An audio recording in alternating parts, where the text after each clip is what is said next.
Bootstrap Paradox. The Bootstrap Paradox is a mind-twisting scenario in which an object, a piece of information, or even a person appears to exist without ever being created. Instead of having a clear point of origin, the object loops endlessly through time, creating itself in the process. This paradox challenges our understanding of cause and effect. If something exists without a clear origin, where did it truly come from? Now, let's break it down in a way that will stretch your perception of time and logic. Imagine a scientist named Dr. Carter who is obsessed with Einstein's theories of time travel. One day, while working in his lab, he discovers a mysterious old book on advanced physics sitting on his desk.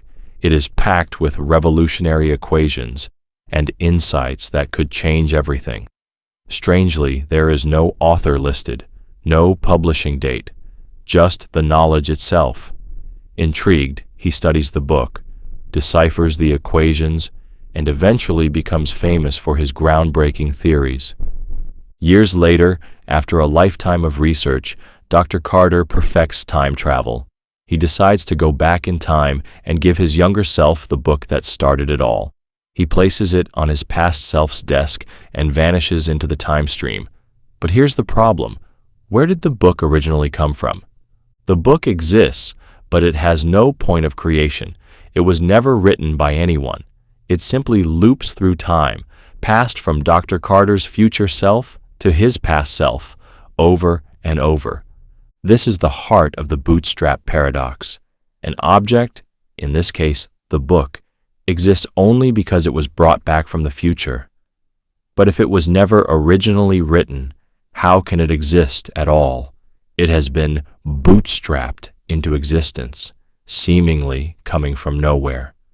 This paradox isn't just a fun thought experiment. It has real implications for time travel, causality, and the fundamental nature of existence.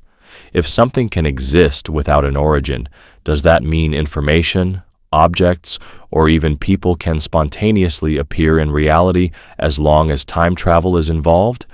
And if this is possible, is the universe borrowing information from itself, creating an endless loop of knowledge with no real beginning? Many famous time travel stories, from Doctor Who to Interstellar, have played with the Bootstrap Paradox.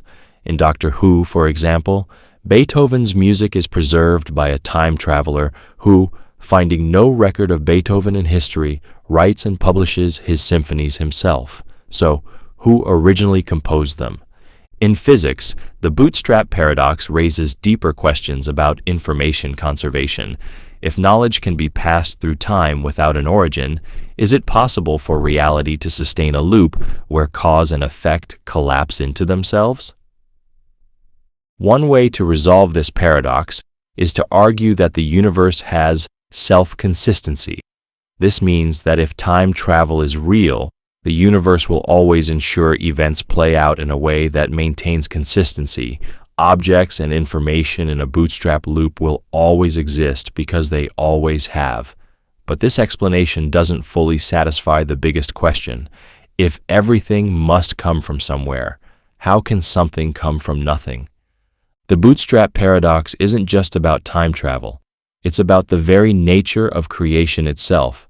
If the universe allows for such loops, then perhaps existence is more fluid and mysterious than we ever imagined. The Crocodile Paradox. The Crocodile Paradox is a self-referential logical puzzle that highlights the absurdity of certain conditions based on prediction. It revolves around a crocodile that captures a child and presents a challenge that, no matter how you analyze it, leads to a paradoxical loop. Let's dive into the scenario. A cunning crocodile has stolen a child from a village. The crocodile, being a creature of reason, in this paradoxical thought experiment, makes an unusual deal with the frantic parent. It says, "I will return your child, but only if you correctly guess what I will do next." The desperate parent, hoping to outwit the crocodile, thinks carefully before responding. After a moment, they say, "You will not return my child." Now here's where the paradox explodes into an unsolvable dilemma. If the crocodile was planning to return the child, then the parent's guess, "You will not return my child," is incorrect. And according to the crocodile's rule, the child should not be returned because the parent's guess was wrong. But if the crocodile was planning to keep the child, then the parent's guess, "You will not return my child," was actually correct. And according to the crocodile's rule, the child should be returned since the parent guessed correctly. Here's the contradiction. If the crocodile keeps the child, the parent's guess was right, so the child should be returned. But if the crocodile returns the child, the parent's guess was wrong, so the child should not be returned. The crocodile is trapped in a paradox where both options contradict each other, making it logically impossible to act. This paradox is a classic example of self-reference, situations where a statement refers to itself in a way that creates a logical contradiction. It's closely related to the liar paradox, where a sentence like, "This statement is false," creates an unresolvable contradiction. On a deeper level, the crocodile paradox challenges our understanding of conditions, promises, and logical consistency. It shows that when you construct a rule based on self-referential predictions, you can end up with an impossible situation. This paradox is particularly intriguing when applied to real-life scenarios, such as legal systems, philosophy, and even artificial intelligence. Imagine a courtroom where a verdict is based on whether someone can predict what the judge will rule. It could create an infinite loop of contradiction, just like the crocodile's dilemma. Even in programming and AI, self-referential loops can cause breakdowns in logical processing. If an AI is programmed to base its next action on predicting a user's response, but the user's response is contingent on the AI's action, the system could become stuck in a never-ending logical loop. The crocodile paradox is a reminder that certain logical conditions can be cleverly constructed to be unsolvable. It highlights how paradoxes aren't just theoretical games. They expose the hidden flaws in our assumptions about prediction, rules, and reality itself. So, what happens in the paradox? The crocodile, bound by its own logic, is stuck. But in the real world, crocodiles don't make paradoxical deals. They just bite. The Sorites Paradox. The Sorites Paradox is a deceptively simple yet deeply unsettling problem that exposes the ambiguity of language and logic. It forces us to confront a fundamental question. How do we define vague concepts like a heap, baldness, or richness when their boundaries are unclear? Imagine a pile of sand sitting in front of you, a large heap consisting of 1,000,000 grains. Nobody would argue that this collection of sand is indeed a heap. Now, take a single grain away. Surely, removing one grain doesn't stop it from being a heap. It still looks like a heap. You remove another, still a heap. You keep removing one grain at a time, over and over. At 900,000 grains, it's still a heap. At 500,000 grains, it's probably still a heap. But what about when there are only 100 grains left? Or 10? Or just 1? At some point, it stops being a heap. But where? Is there a single precise moment when the heap ceases to exist? The paradox emerges because there's no clear-cut transition between heap and not a heap. Removing a single grain never seems like enough to make a decisive change, but if you keep applying that logic, you eventually reach a point where there is no heap left at all. This paradox isn't just about sand. The same logic applies to many real-world concepts. If a man loses one hair, he isn't suddenly bald. But keep removing hairs one by one, and at some point, he is bald. Yet there is no precise moment when he became bald. If you take away a single dollar from a billionaire, they're still rich. Keep taking away dollars, and they're still rich, until suddenly They're not. But when did they cross the line? If you age by 1 day, you don't suddenly become old, but over time, you do. Where's the exact moment when youth turns into old age? The Sorites Paradox challenges our reliance on vague definitions. It suggests that many concepts we use daily, like tall, short, hot, cold, happy, and sad, are not as clear-cut as we assume. Our language and logic struggle with gradual transitions. Philosophers have attempted to solve this paradox in different ways. One approach is fuzzy logic, which suggests that concepts like heap or bald exist on a spectrum rather than as binary categories. Another approach argues that language is inherently imprecise, and we must accept a degree of vagueness in how we define things. But the paradox remains unsettling because it suggests that many of our beliefs about the world rely on concepts that don't have clear boundaries. It reveals a fundamental flaw in human reasoning. We think in categories, but the world is often continuous. Does that mean everything is just an illusion of gradual change? Or are definitions nothing more than arbitrary lines we draw to make sense of a complex world? The Sorites Paradox forces us to confront the uncomfortable truth that many of the things we assume to be clearly defined are, in fact, disturbingly ambiguous. The Omnipotence Paradox. The Omnipotence Paradox is one of the most famous logical dilemmas in philosophy and theology. It asks a simple yet devastating question. Can an all-powerful being create a rock so heavy that even it cannot lift it? At first glance, this might seem like an innocent puzzle, but the implications are profound.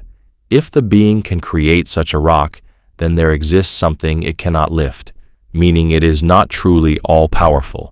If it cannot create the rock, then there is something it cannot do, again proving it is not all-powerful. No matter which way you answer, omnipotence seems impossible. This paradox strikes at the core of what it means to be omnipotent. If there are limits to what an omnipotent being can do, then is it truly omnipotent? To break this down further, imagine a deity capable of doing anything. This would include creating an object that defies even its own power. But if such an object can exist, then the deity has encountered a limit. If no such object can be created, then that too is a limitation. The paradox exposes a contradiction in the very idea of unlimited power. There have been many attempts to resolve this paradox. Some philosophers argue that true omnipotence does not mean the ability to do the logically impossible. In this view, an omnipotent being can do anything that is logically possible, but self-contradictory actions, like creating a square circle or a rock it cannot lift, are simply meaningless statements, not real possibilities.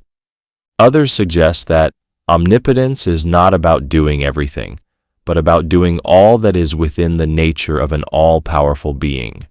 A common analogy is asking whether a being that represents pure goodness could commit an evil act. If it cannot, does that mean it is no longer omnipotent?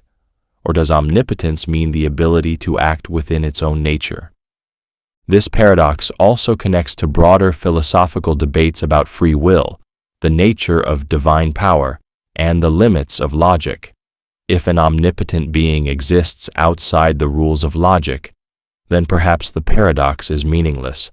But if logic applies even to an all-powerful being, then perhaps omnipotence is inherently self-contradictory. Some thinkers have suggested that omnipotence should be redefined. Instead of meaning absolute power over all things, it could mean maximal power within the realm of possibility. By this definition, an omnipotent being can do anything, but that doesn't include self-contradictory actions. But does that feel like a real solution or just an escape from the paradox? If omnipotence has limits, even if they are just limits of logic, then does it remain omnipotence at all? The omnipotence paradox is more than a theological debate. It forces us to confront the boundaries of logic, the nature of power, and the very concept of contradiction. If a being can do anything, does that include creating limits for itself? And if it cannot, then is it really all-powerful? This paradox remains one of the most thought-provoking dilemmas in philosophy, leaving us with a troubling question. Are some concepts, like absolute power, inherently impossible? And if so, does that mean even the idea of an all-powerful being is a contradiction? Zeno's Achilles and the Tortoise. Zeno's Achilles and the Tortoise Paradox is one of the most famous thought experiments in philosophy and mathematics. It challenges our understanding of motion and infinite sequences, presenting a scenario where a faster runner should logically overtake a slower one, but, according to the paradox, never actually does. Achilles, the great Greek warrior, is in a race against a tortoise. Knowing that he is much faster, Achilles generously gives the tortoise a head start. Let's say the tortoise begins 10 meters ahead. Achilles then starts running. By the time he reaches the tortoise's original starting position, the tortoise has moved forward a small distance, perhaps 1 meter. Achilles now runs to this new position, but again, the tortoise has inched forward slightly. This process continues infinitely. Every time Achilles reaches the point where the tortoise was, the tortoise has moved a little further ahead. The gap between them keeps getting smaller and smaller, but Achilles never actually reaches the tortoise. The reasoning suggests that Achilles must complete an infinite number of steps, and because an infinite sequence cannot be completed in finite time, he never catches up. At first glance, this seems absurd. We know from experience that a faster runner overtakes a slower one all the time. Mathematically, if Achilles runs 10 times faster than the tortoise, he will reach the tortoise's position quickly and surpass it. Yet, Zeno's argument highlights a deep problem in how we think about motion. The paradox arises because of how infinity is treated. The race is broken into an infinite number of smaller and smaller distances, and Zeno argues that since Achilles must complete every one of these infinite steps, he never actually overtakes the tortoise. The key misunderstanding lies in assuming that an infinite number of steps must take an infinite amount of time.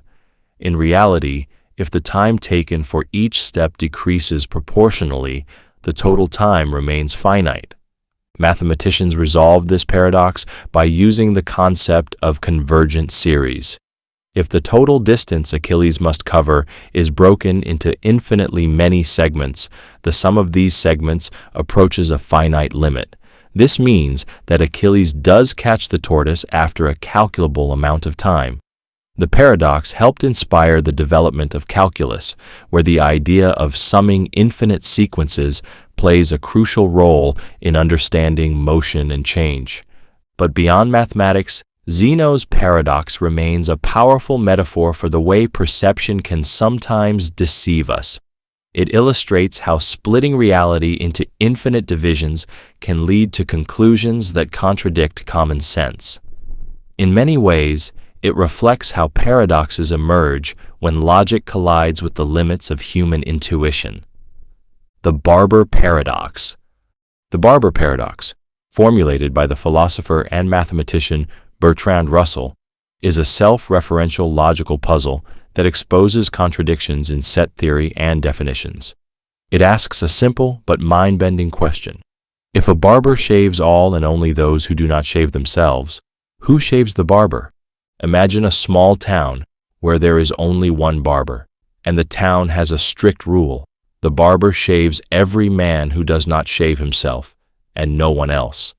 At first, this seems like a perfectly reasonable system, but what happens when we ask, does the barber shave himself?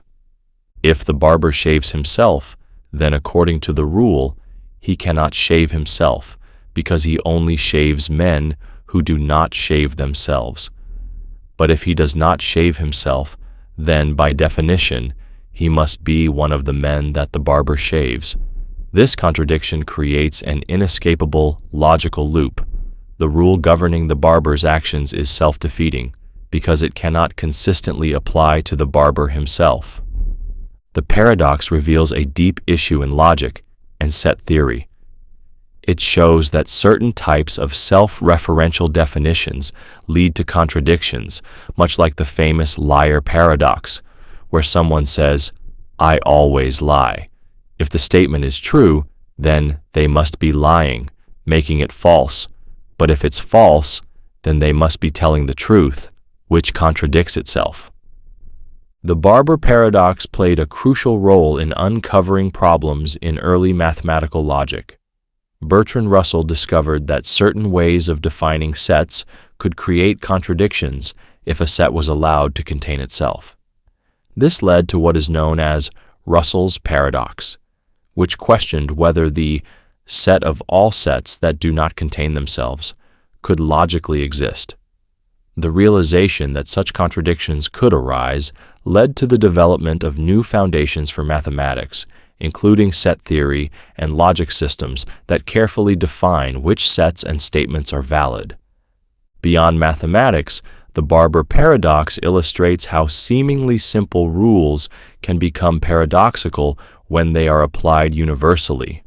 It highlights the dangers of self-referential definitions, where a statement or rule attempts to govern itself in a way that creates contradiction.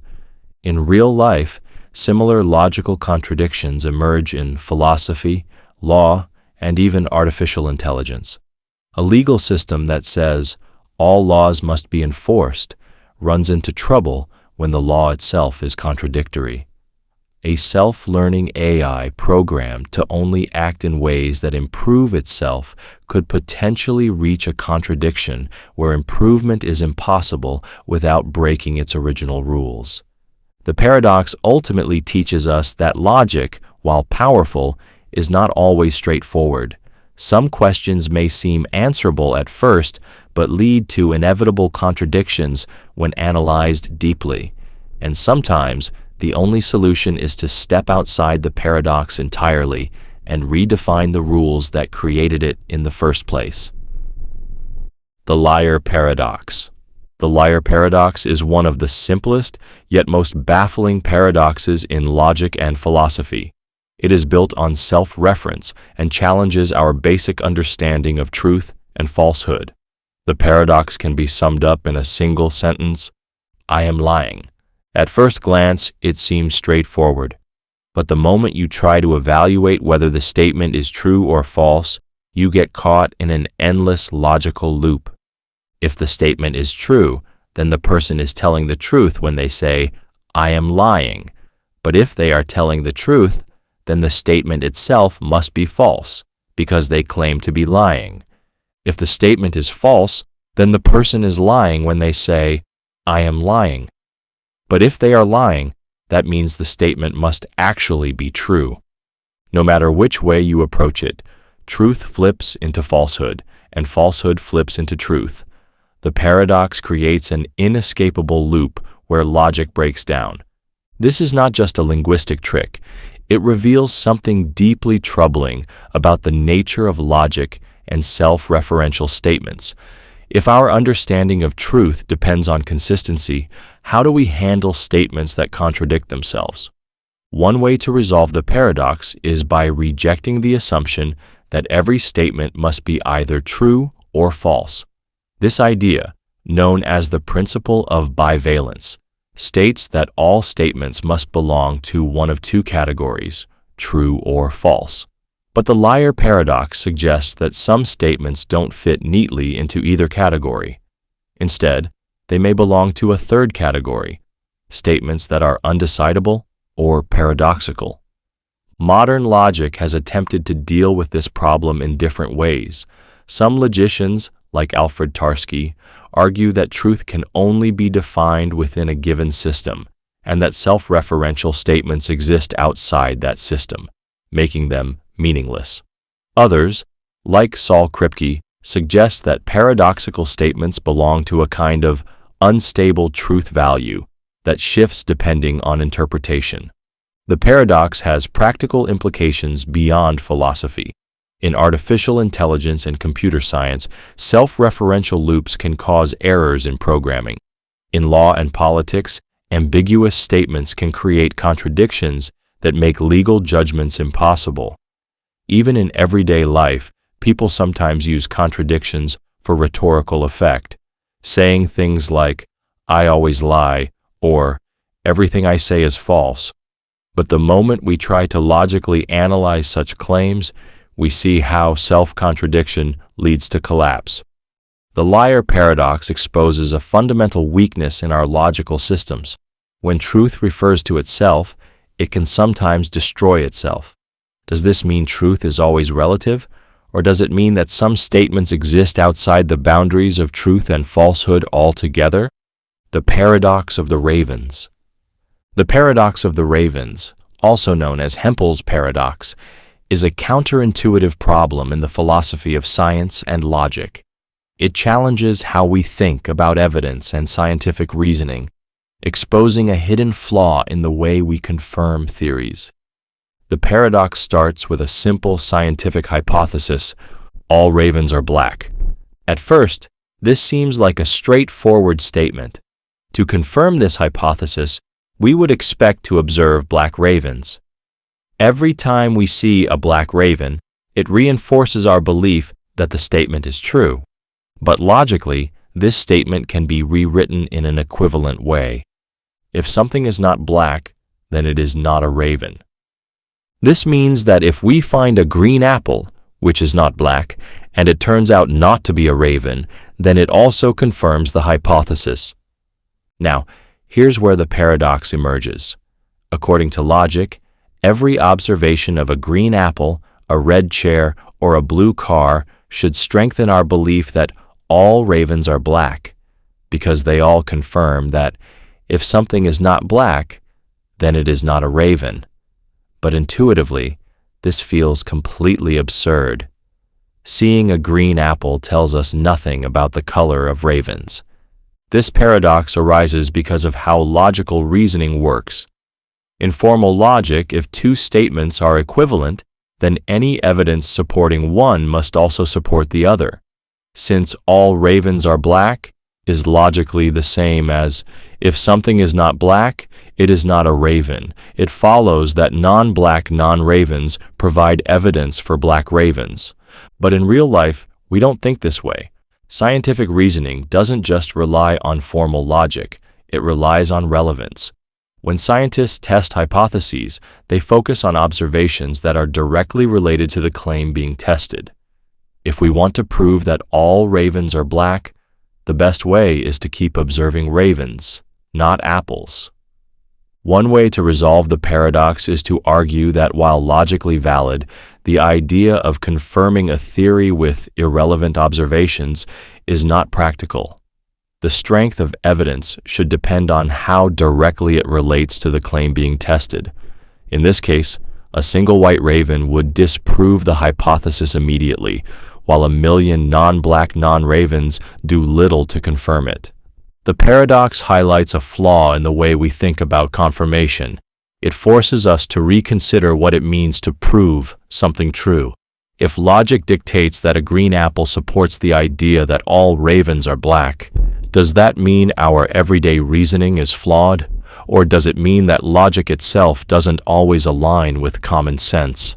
This dilemma continues to be debated in philosophy, science, and epistemology. It shows that the process of confirmation isn't as straightforward as it seems, and that what we consider to be evidence is often shaped by more than just pure logic. The unexpected hanging paradox. The unexpected hanging paradox is a self-referential paradox that challenges the nature of prediction, expectation, and logical reasoning. It revolves around a prisoner who is given a seemingly straightforward statement, but ends up trapped in an unsolvable logical dilemma. A judge sentences a prisoner to death and informs him that he will be hanged at noon on one weekday, Monday through Friday.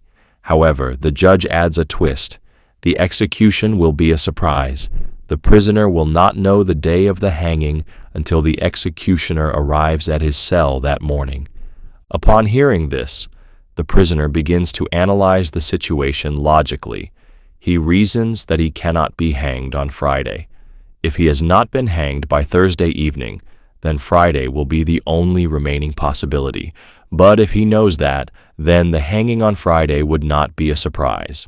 Since the judge guaranteed that the execution will be unexpected, Friday is ruled out. Now that Friday is impossible, the prisoner turns his attention to Thursday.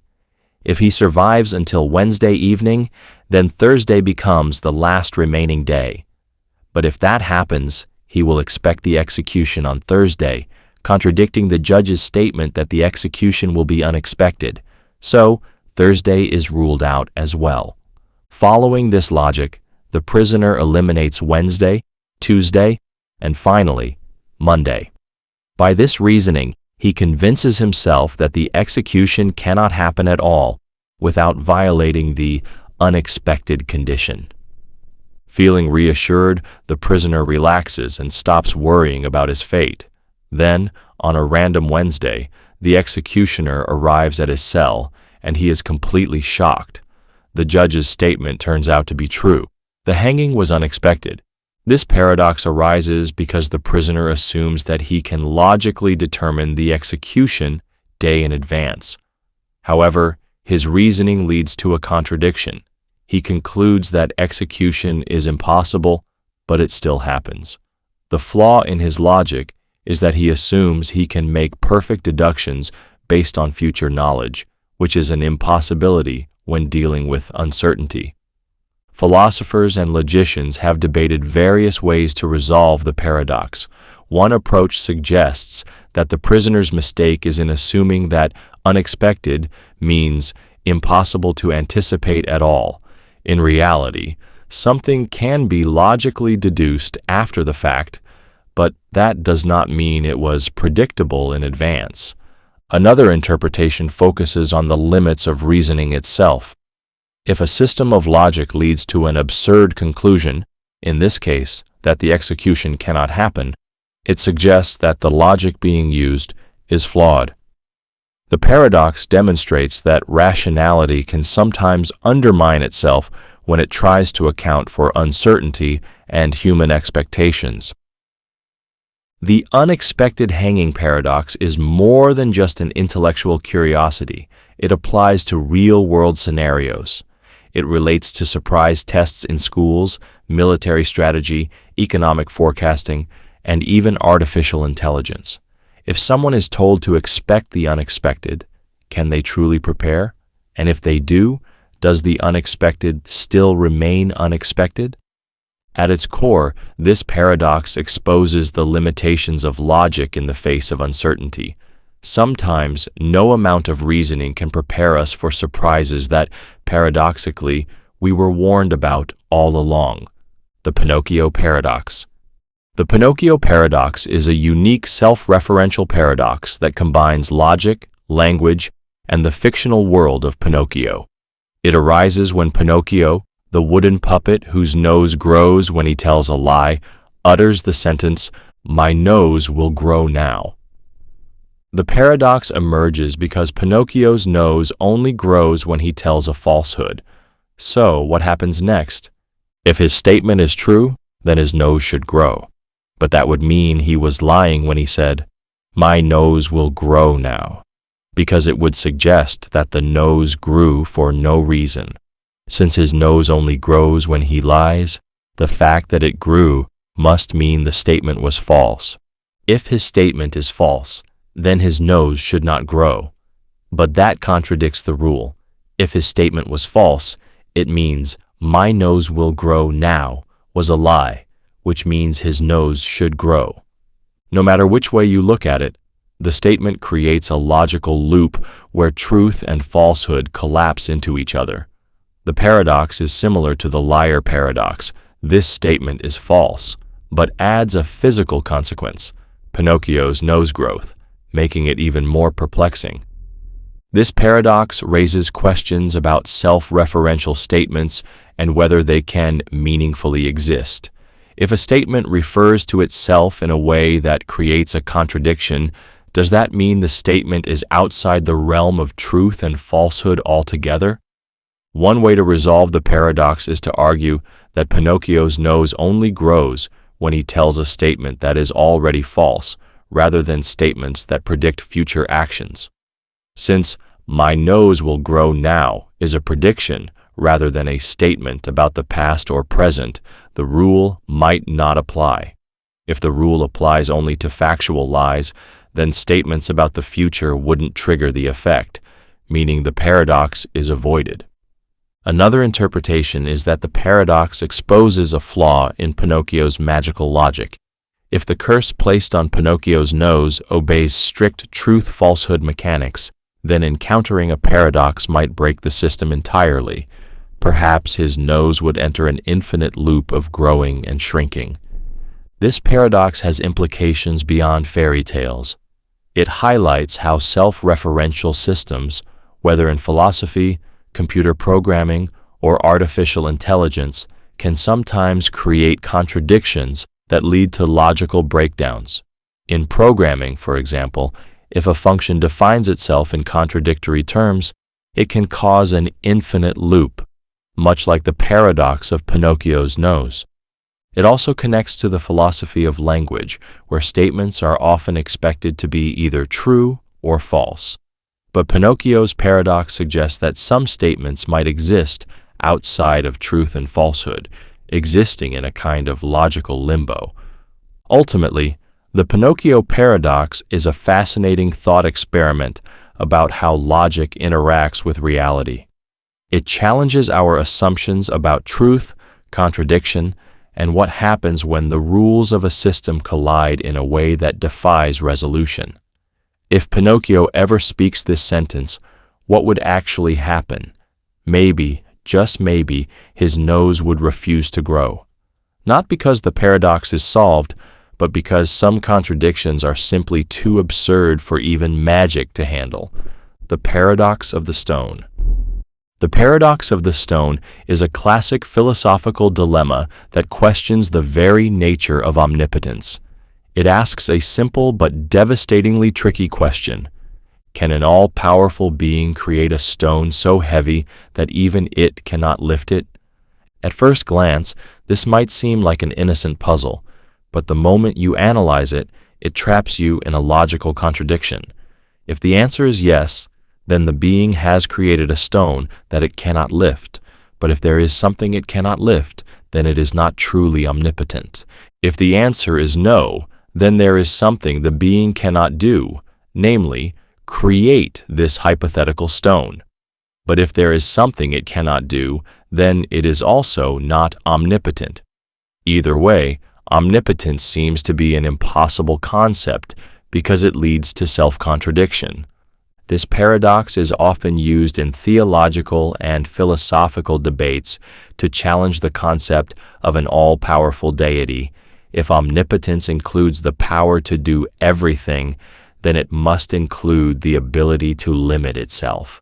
But if it is capable of limiting itself, then it is no longer truly omnipotent. There are several attempts to resolve this paradox. One approach is to redefine omnipotence not as the ability to do everything, but as the ability to do anything that is logically possible.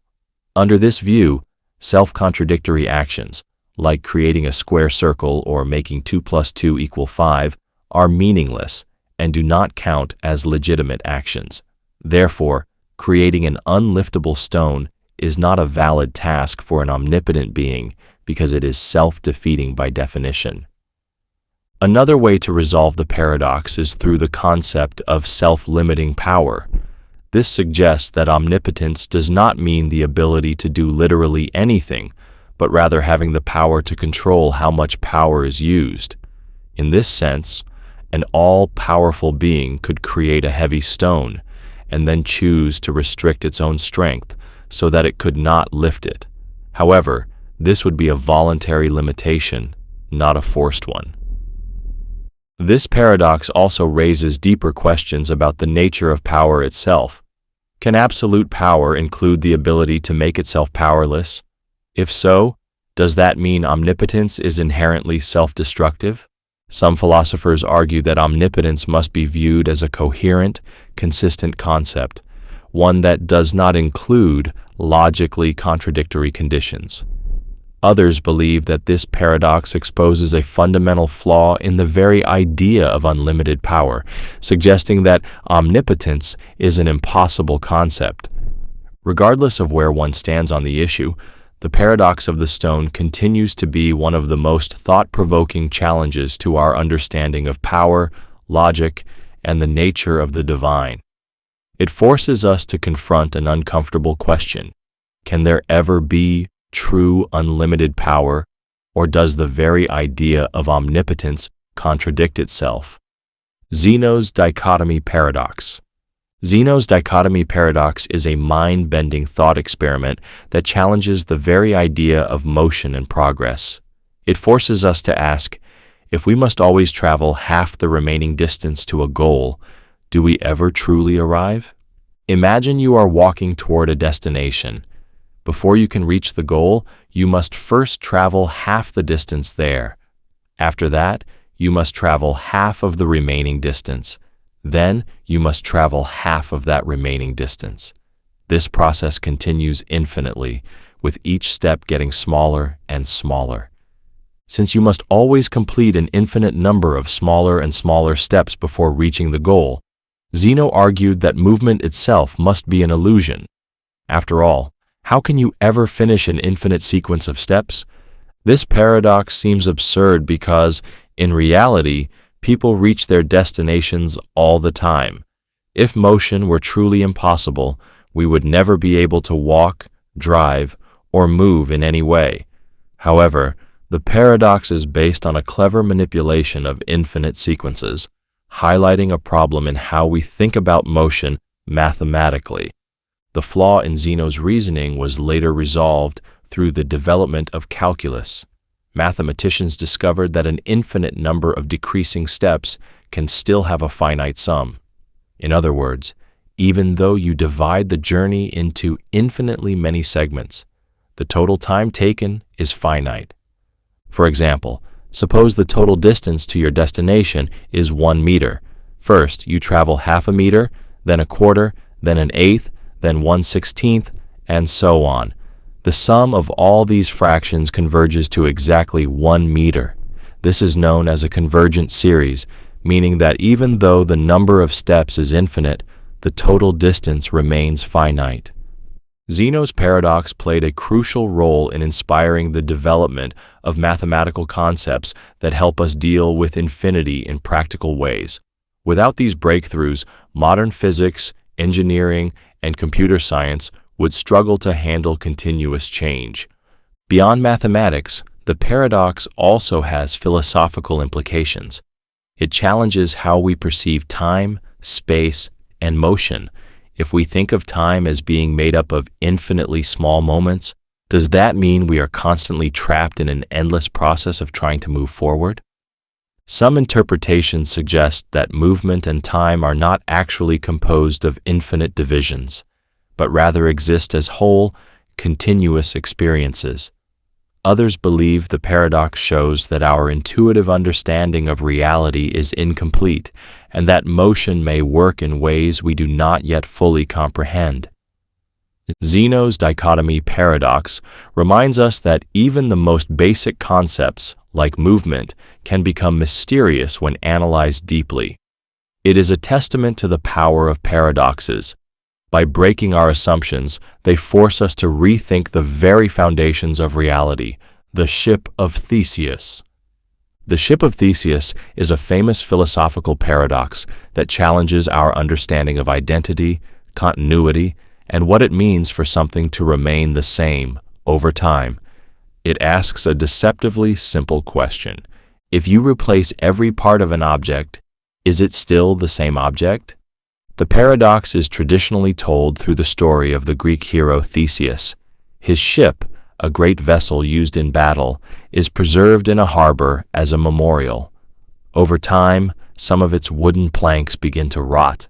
To maintain the ship, the caretakers replace these planks with new, identical ones. This process continues for years. Eventually, every single piece of wood has been replaced. Not a single original plank remains. Now comes the central question. Is this still the ship of Theseus, or has it become a completely different ship? At first, it might seem obvious that it is still the same ship. It has been gradually repaired and maintained over time. But if none of the original parts remain, what exactly makes it the same ship? Now, let's take the paradox a step further. Suppose that someone had secretly gathered all the old, rotting planks and reassembled them into a second ship, piece by piece, in another location. Now there are two ships, one made entirely of the original materials and the other made of entirely new materials but following the continuous replacement process. Which one is the true ship of Theseus? The one that has been maintained or the one made of the original materials? Or could it be that neither is the real ship, or perhaps that both are? This paradox reveals a deep problem in how we define identity. If an object can have all its parts replaced, yet still be considered the same, then what exactly makes something what it is? Is identity based on continuity, the fact that the ship has remained in the same location and has been repaired over time? Or is it based on composition, the specific materials that make it up? The ship of Theseus paradox applies not just to objects, but to human identity as well. Over time, nearly every cell in the human body is replaced. Does that mean you are not the same person you were 10 years ago? If you have changed physically, mentally, and emotionally, is there a core you that remains constant? Philosophers have tried to resolve the paradox in various ways. Some argue that identity is tied to function rather than material, that as long as something continues to perform its role, it remains the same. Others suggest that identity is a matter of perception. If people continue to recognize something as the same entity, then it is. Ultimately, the paradox forces us to confront a fundamental question. What makes something itself over time? Is identity an illusion, or do we need to rethink how we define what things truly are? The paradox of the court. The paradox of the court, also known as Protagoras Paradox, is a legal and logical dilemma that arises when two opposing arguments create an inescapable contradiction. It tells the story of a law student and his teacher locked in a legal dispute where both sides seem equally justified. Protagoras, a great teacher of law, takes on a student under the condition that the student will only pay for his lessons after he wins his first court case.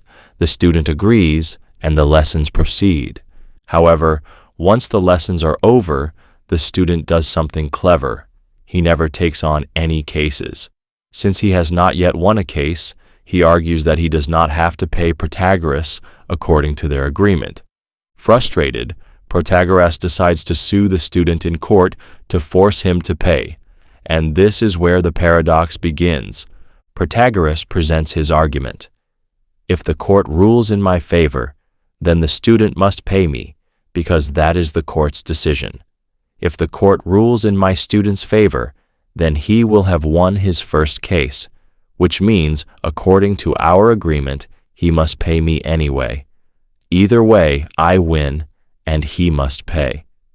The student, however, has his own counter-argument. If I win the case, then the court has ruled that I do not have to pay, and therefore I should not have to pay. If I lose the case, then I still do not have to pay, because I have not yet won my first case, which was our original agreement. Either way, I win, and I do not have to pay. Both sides appear to have airtight logic, yet their conclusions contradict each other. This paradox exposes a major problem in legal reasoning and contracts. When two conditions are linked in a way that creates a logical loop, there is no clear resolution. The core issue lies in the self-referential nature of the agreement. The student's obligation to pay depends on a situation that itself depends on a ruling. There are several ways to approach a resolution. Some argue that the agreement was flawed from the start because it created a circular dependency, a condition that could never be objectively fulfilled. Others suggest that Protagoras should have clarified what would happen if the student deliberately avoided taking cases, rather than leaving it open to interpretation. In modern law, similar paradoxes arise in contract disputes, loopholes, and contradictory legal rulings. If a law states that something will happen based on a future event, and that event can be manipulated, it creates a situation where logic breaks down. The paradox of the court also applies to game theory and strategy. If two sides use perfect reasoning to predict each other's moves, they may end up in a deadlock where no action can be taken without contradicting previous logic. Ultimately, the paradox forces us to consider an unsettling possibility. Sometimes, even in law and reason, two seemingly correct arguments can be locked in a battle with no clear winner. It reminds us that not all problems have straightforward answers, especially when they are built on conditions that loop back on themselves. Russell's Paradox. Russell's paradox is a fundamental problem in set theory that shook the foundations of mathematics and logic. It asks a simple yet devastating question. Does the set of all sets that do not contain themselves include itself? To understand this paradox, consider the nature of sets. A set is simply a collection of objects. Some sets contain themselves, while others do not. The set of all books, for example, does not contain itself because it is a set, not a book. On the other hand, the set of all things that are not books does contain itself because it is not a book. Now, define a special set, the set of all sets that do not contain themselves. This is where the paradox emerges. If this set contains itself, then by definition, it should not contain itself, because it only includes sets that do not contain themselves. But if it does not contain itself, then by definition, it must contain itself, because it belongs to the group of sets that do not contain themselves. This contradiction reveals a deep inconsistency in how we define sets. This discovery, made by Bertrand Russell in 1901, was a major crisis for mathematics. At the time, mathematicians were trying to build a foundation where all of mathematics could be derived from simple logical rules. Russell's paradox showed that naive set theory was inconsistent. It allowed contradictions to exist. To fix this problem, mathematicians had to rethink the foundations of mathematics. This led to the development of formalized set theories, such as Zermelo-Fraenkel set theory, which placed restrictions on how sets could be defined to avoid self-referential contradictions. Russell's paradox also has implications beyond mathematics. It relates to self-referential paradoxes in philosophy and logic, such as the Barber Paradox, where a barber shaves all and only those who do not shave themselves. If he follows this rule, does he shave himself? The paradox highlights the dangers of self-referential systems. When a definition or rule applies to itself, it can create an unsolvable contradiction. This applies to everything from logic and programming to linguistics and even artificial intelligence. Russell's paradox reminds us that even in the most rigid systems of logic, contradictions can arise when we don't carefully define the boundaries of what we're discussing. It teaches us that even the simplest ideas, like defining a set, can lead to deep, unsettling problems when analyzed rigorously. The Sleeping Beauty Paradox. The Sleeping Beauty Paradox is a probability puzzle that challenges our understanding of belief, probability, and self-awareness. It asks, if Sleeping Beauty is awakened once or twice after being put to sleep, what are the odds she should assign to the coin flip that determines it? In the experiment, Sleeping Beauty is put to sleep on Sunday. A fair coin is flipped. If the coin lands heads, she is awakened only once on Monday, then the experiment ends. If the coin lands tails, she is awakened twice, once on Monday and once on Tuesday. But each time, she is given an amnesia-inducing drug so she does not remember any previous awakenings. Each time she wakes up, she has no memory of whether she has woken up before. She does not know whether it is Monday or Tuesday. Now, the question arises, when Sleeping Beauty wakes up, what probability should she assign to the coin having landed heads? At first glance, it seems obvious that the answer should be 1/2, since the coin was flipped fairly, but many argue that the correct answer is actually 1/3. The reasoning comes from considering all possible awakenings. There are 3 possible times she could wake up during the experiment. She could wake up on Monday if the coin landed heads, on Monday if the coin landed tails, or on Tuesday if the coin landed tails. Since she cannot distinguish between these scenarios when she wakes up, she must assume that each awakening is equally likely. However, only one of these 3 cases corresponds to heads, while 2 cases correspond to tails. Because she experiences twice as many awakenings when the coin lands tails, the probability of heads should be 1/3, not 1/2. This conclusion is known as the thirder position. It states that because Sleeping Beauty experiences 2 awakenings when the coin is tails, but only 1 when it is heads, she should assign a probability of 1/3 to heads when she wakes up. However, there is another school of thought known as the Halfer position. Halfers argue that since the coin itself was fairly flipped, the probability of heads should remain 1/2, regardless of how many times Sleeping Beauty wakes up. They claim that her awakenings do not change the fundamental probability of the coin flip. The debate between thirders and halfers is one of the most famous unresolved disputes in probability theory. The paradox challenges intuition about probability and self-awareness.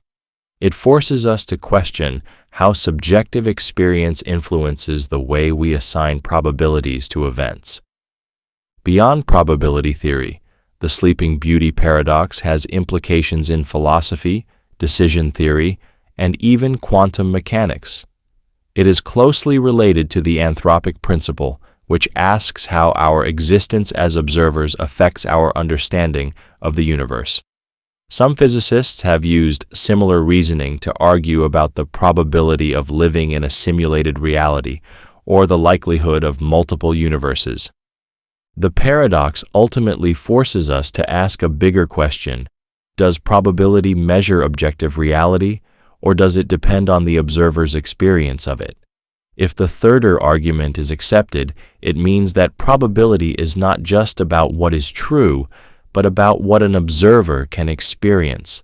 If the halfer argument is accepted, it suggests that probability remains fixed, no matter how it is perceived. The Sleeping Beauty paradox is a reminder that probability is not always as straightforward as flipping a coin. It challenges basic assumptions about what it means to know something, and it continues to fuel debate among mathematicians, philosophers, and scientists to this day. The Grandfather Paradox. The Grandfather Paradox is one of the most famous and troubling paradoxes in time travel theory. It challenges the very nature of causality and asks whether the past can be changed without creating logical contradictions. The paradox is simple in premise, but devastating in its implications. If you were to travel back in time and prevent your grandfather from meeting your grandmother, do you still exist? Imagine you build a time machine and decide to travel to the past, long before your parents were born. You locate your grandfather as a young man, and for some reason, you prevent him from ever meeting your grandmother. Maybe you distract him on the day he was supposed to meet her, or you do something more extreme, ensuring that he never has children. If your grandfather never has children, then your parents are never born. And if your parents are never born, then you are never born. But if you were never born, then how did you travel back in time in the first place? If you never existed, then you could never have prevented your grandfather from meeting your grandmother.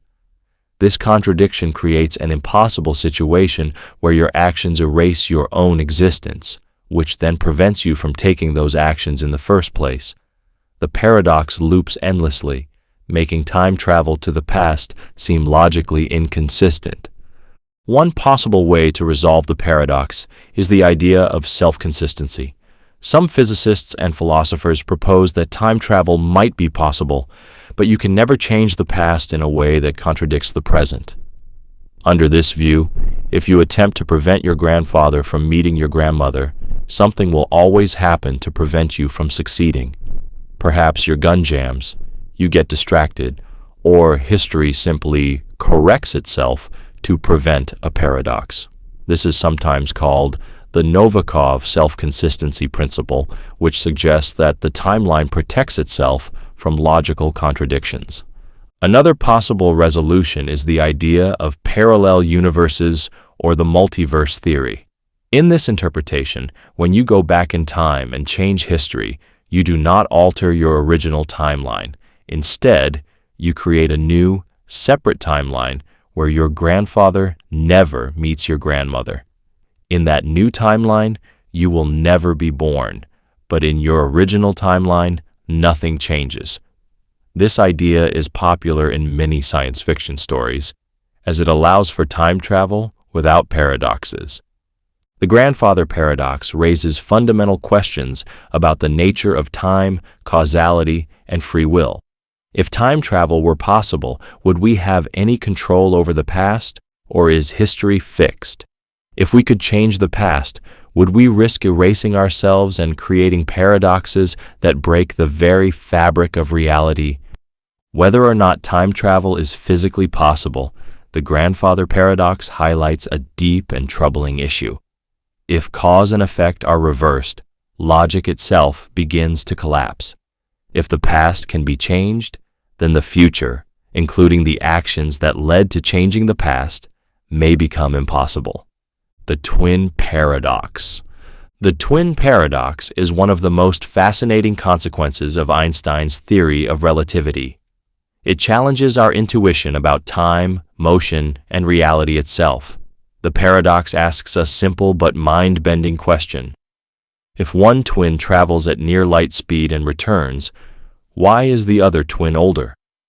Imagine two identical twins, Alice and Bob. Alice stays on Earth while Bob boards a spaceship and travels at nearly the speed of light to a distant star, then turns around and returns to Earth. From Bob's perspective, time on his spaceship seems to flow normally, but when he returns to Earth, he finds that Alice is now much older than he is. How is this possible? The answer lies in time dilation, a concept from Einstein's special relativity. According to relativity, time slows down for objects moving at speeds close to the speed of light. This means that for Bob, who is traveling at near light speed, time moves more slowly relative to Alice, who remains on Earth. While only a few years might pass for Bob on the spaceship, decades might pass for Alice. The paradox arises because of relativity of motion. If all motion is relative, shouldn't Bob see Alice moving at near light speed from his perspective? Wouldn't that mean that Alice's time should slow down relative to Bob's, making Bob the older one when he returns? This apparent contradiction is why it is called a paradox. The resolution comes from the fact that Bob is not in an inertial frame of reference for the entire journey.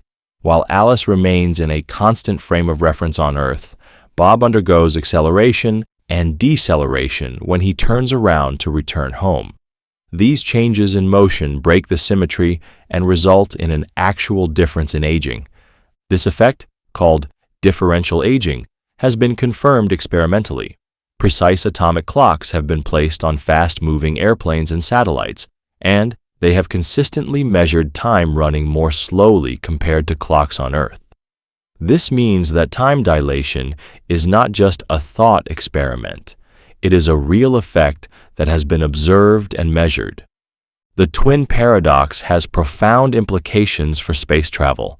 If humans ever develop the technology to travel at relativistic speeds, astronauts could travel to distant stars and return to Earth having aged only a few years, while centuries may have passed for those who stayed behind. This idea raises deep questions about the nature of time, memory, and human experience. If a traveler were to return to Earth after hundreds of years had passed, would they still feel connected to the world they left behind? Beyond physics, the twin paradox forces us to rethink our intuitive understanding of time. Time is not an absolute, universal flow. It is relative, shaped by speed and gravity. The paradox reminds us that reality does not always behave the way our common sense expects. The universe follows the rules of relativity, where motion and time are deeply intertwined, and sometimes two people who started at the same point in life may end up in vastly different moments of time. The Monty Hall problem. The Monty Hall problem is one of the most counterintuitive puzzles in probability theory. It reveals a fundamental flaw in human intuition when dealing with uncertainty and statistics. The paradox comes from a simple question: why does switching doors in a game show increase your chances of winning? Imagine you are a contestant on a game show, and you are presented with 3 closed doors. Behind one of the doors is a brand new car, while the other 2 doors hide goats. The game show host, Monty Hall, asks you to pick one of the 3 doors. Let's say you choose door 1. At this point, Monty, who knows what is behind each door, does something very specific. Instead of immediately revealing whether you won, he opens one of the 2 remaining doors, always choosing a door that contains a goat. Suppose he opens door 3, revealing a goat. Now, you are left with 2 doors, door 1, your original choice, and door 2, the remaining unopened door. Monty then gives you the option to either stick with your original choice, door 1, or switch to door 2. What should you do to maximize your chances of winning the car? Intuitively, it might seem like it doesn't matter. There are 2 doors left, so you might assume that there is now a 50-50 chance of winning. However, this is incorrect. In reality, switching doors doubles your chances of winning. To understand why, let's analyze the probability step by step. When you first chose a door, there was a 1/3 chance that you picked the car and a 2/3 chance that you picked a goat. These probabilities do not change after Monty opens a door because he always reveals a goat. He never randomly picks a door. If you initially chose the car, 1/3 chance, switching loses. But if you initially chose a goat, 2/3 chance, switching wins, because Monty has effectively helped you by revealing a losing door. Since the probability of having picked a goat was 2/3, that means the probability of winning by switching is also 2/3. The counterintuitive nature of this problem has confused many people, including mathematicians. It was famously discussed by Marilyn Vos-Savant in a magazine column, where even experienced mathematicians initially rejected the idea that switching was the best strategy. However, when tested through simulations and mathematical proofs, the result remains consistent. Switching increases your chances of winning from 1/3 to 2/3. This paradox highlights a common cognitive bias. Humans tend to underestimate conditional probability. The game show setup seems like a simple choice between 2 doors, but in reality, Monty's intervention changes the structure of the problem. The Monty Hall problem is a powerful reminder that intuition can sometimes lead us astray and that probability often works in ways that defy common sense. The Fermi Paradox. The Fermi Paradox is one of the greatest unsolved mysteries of modern science. It poses a seemingly simple yet deeply troubling question. If intelligent life is likely in the universe, why haven't we found any aliens yet? The paradox is named after physicist Enrico Fermi, who, during a casual lunch conversation in 1950, famously asked, "Where is everybody?" The question stemmed from a contradiction. The universe is vast, billions of years old, and filled with countless stars and planets. Given these conditions, intelligent life should have emerged many times. If even a small fraction of civilizations developed advanced technology, Some of them should have expanded across the galaxy by now. Yet, despite decades of searching, we have found no definitive evidence of extraterrestrial intelligence. There are several possible explanations for the paradox, each with profound implications. One possibility is that intelligent life is extremely rare or non-existent.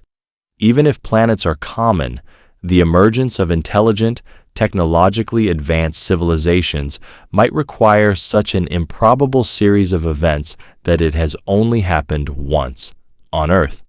This could mean that complex life is simply not a common outcome of evolution. Another explanation is that civilizations tend to self-destruct before they become interstellar.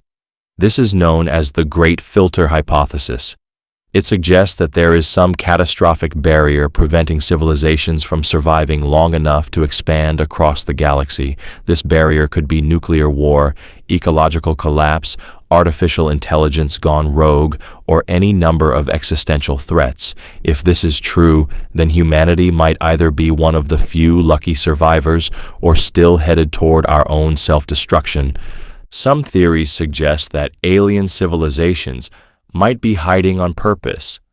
This idea, called the zoo hypothesis, proposes that advanced extraterrestrial societies might be observing us without revealing themselves, much like humans observing animals in a nature reserve.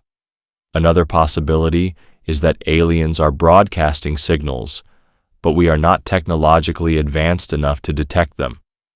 A more unsettling possibility is that civilizations might avoid making their presence known because the universe is a dangerous place. This is the idea behind the dark forest hypothesis, inspired by the novel The Three-Body Problem.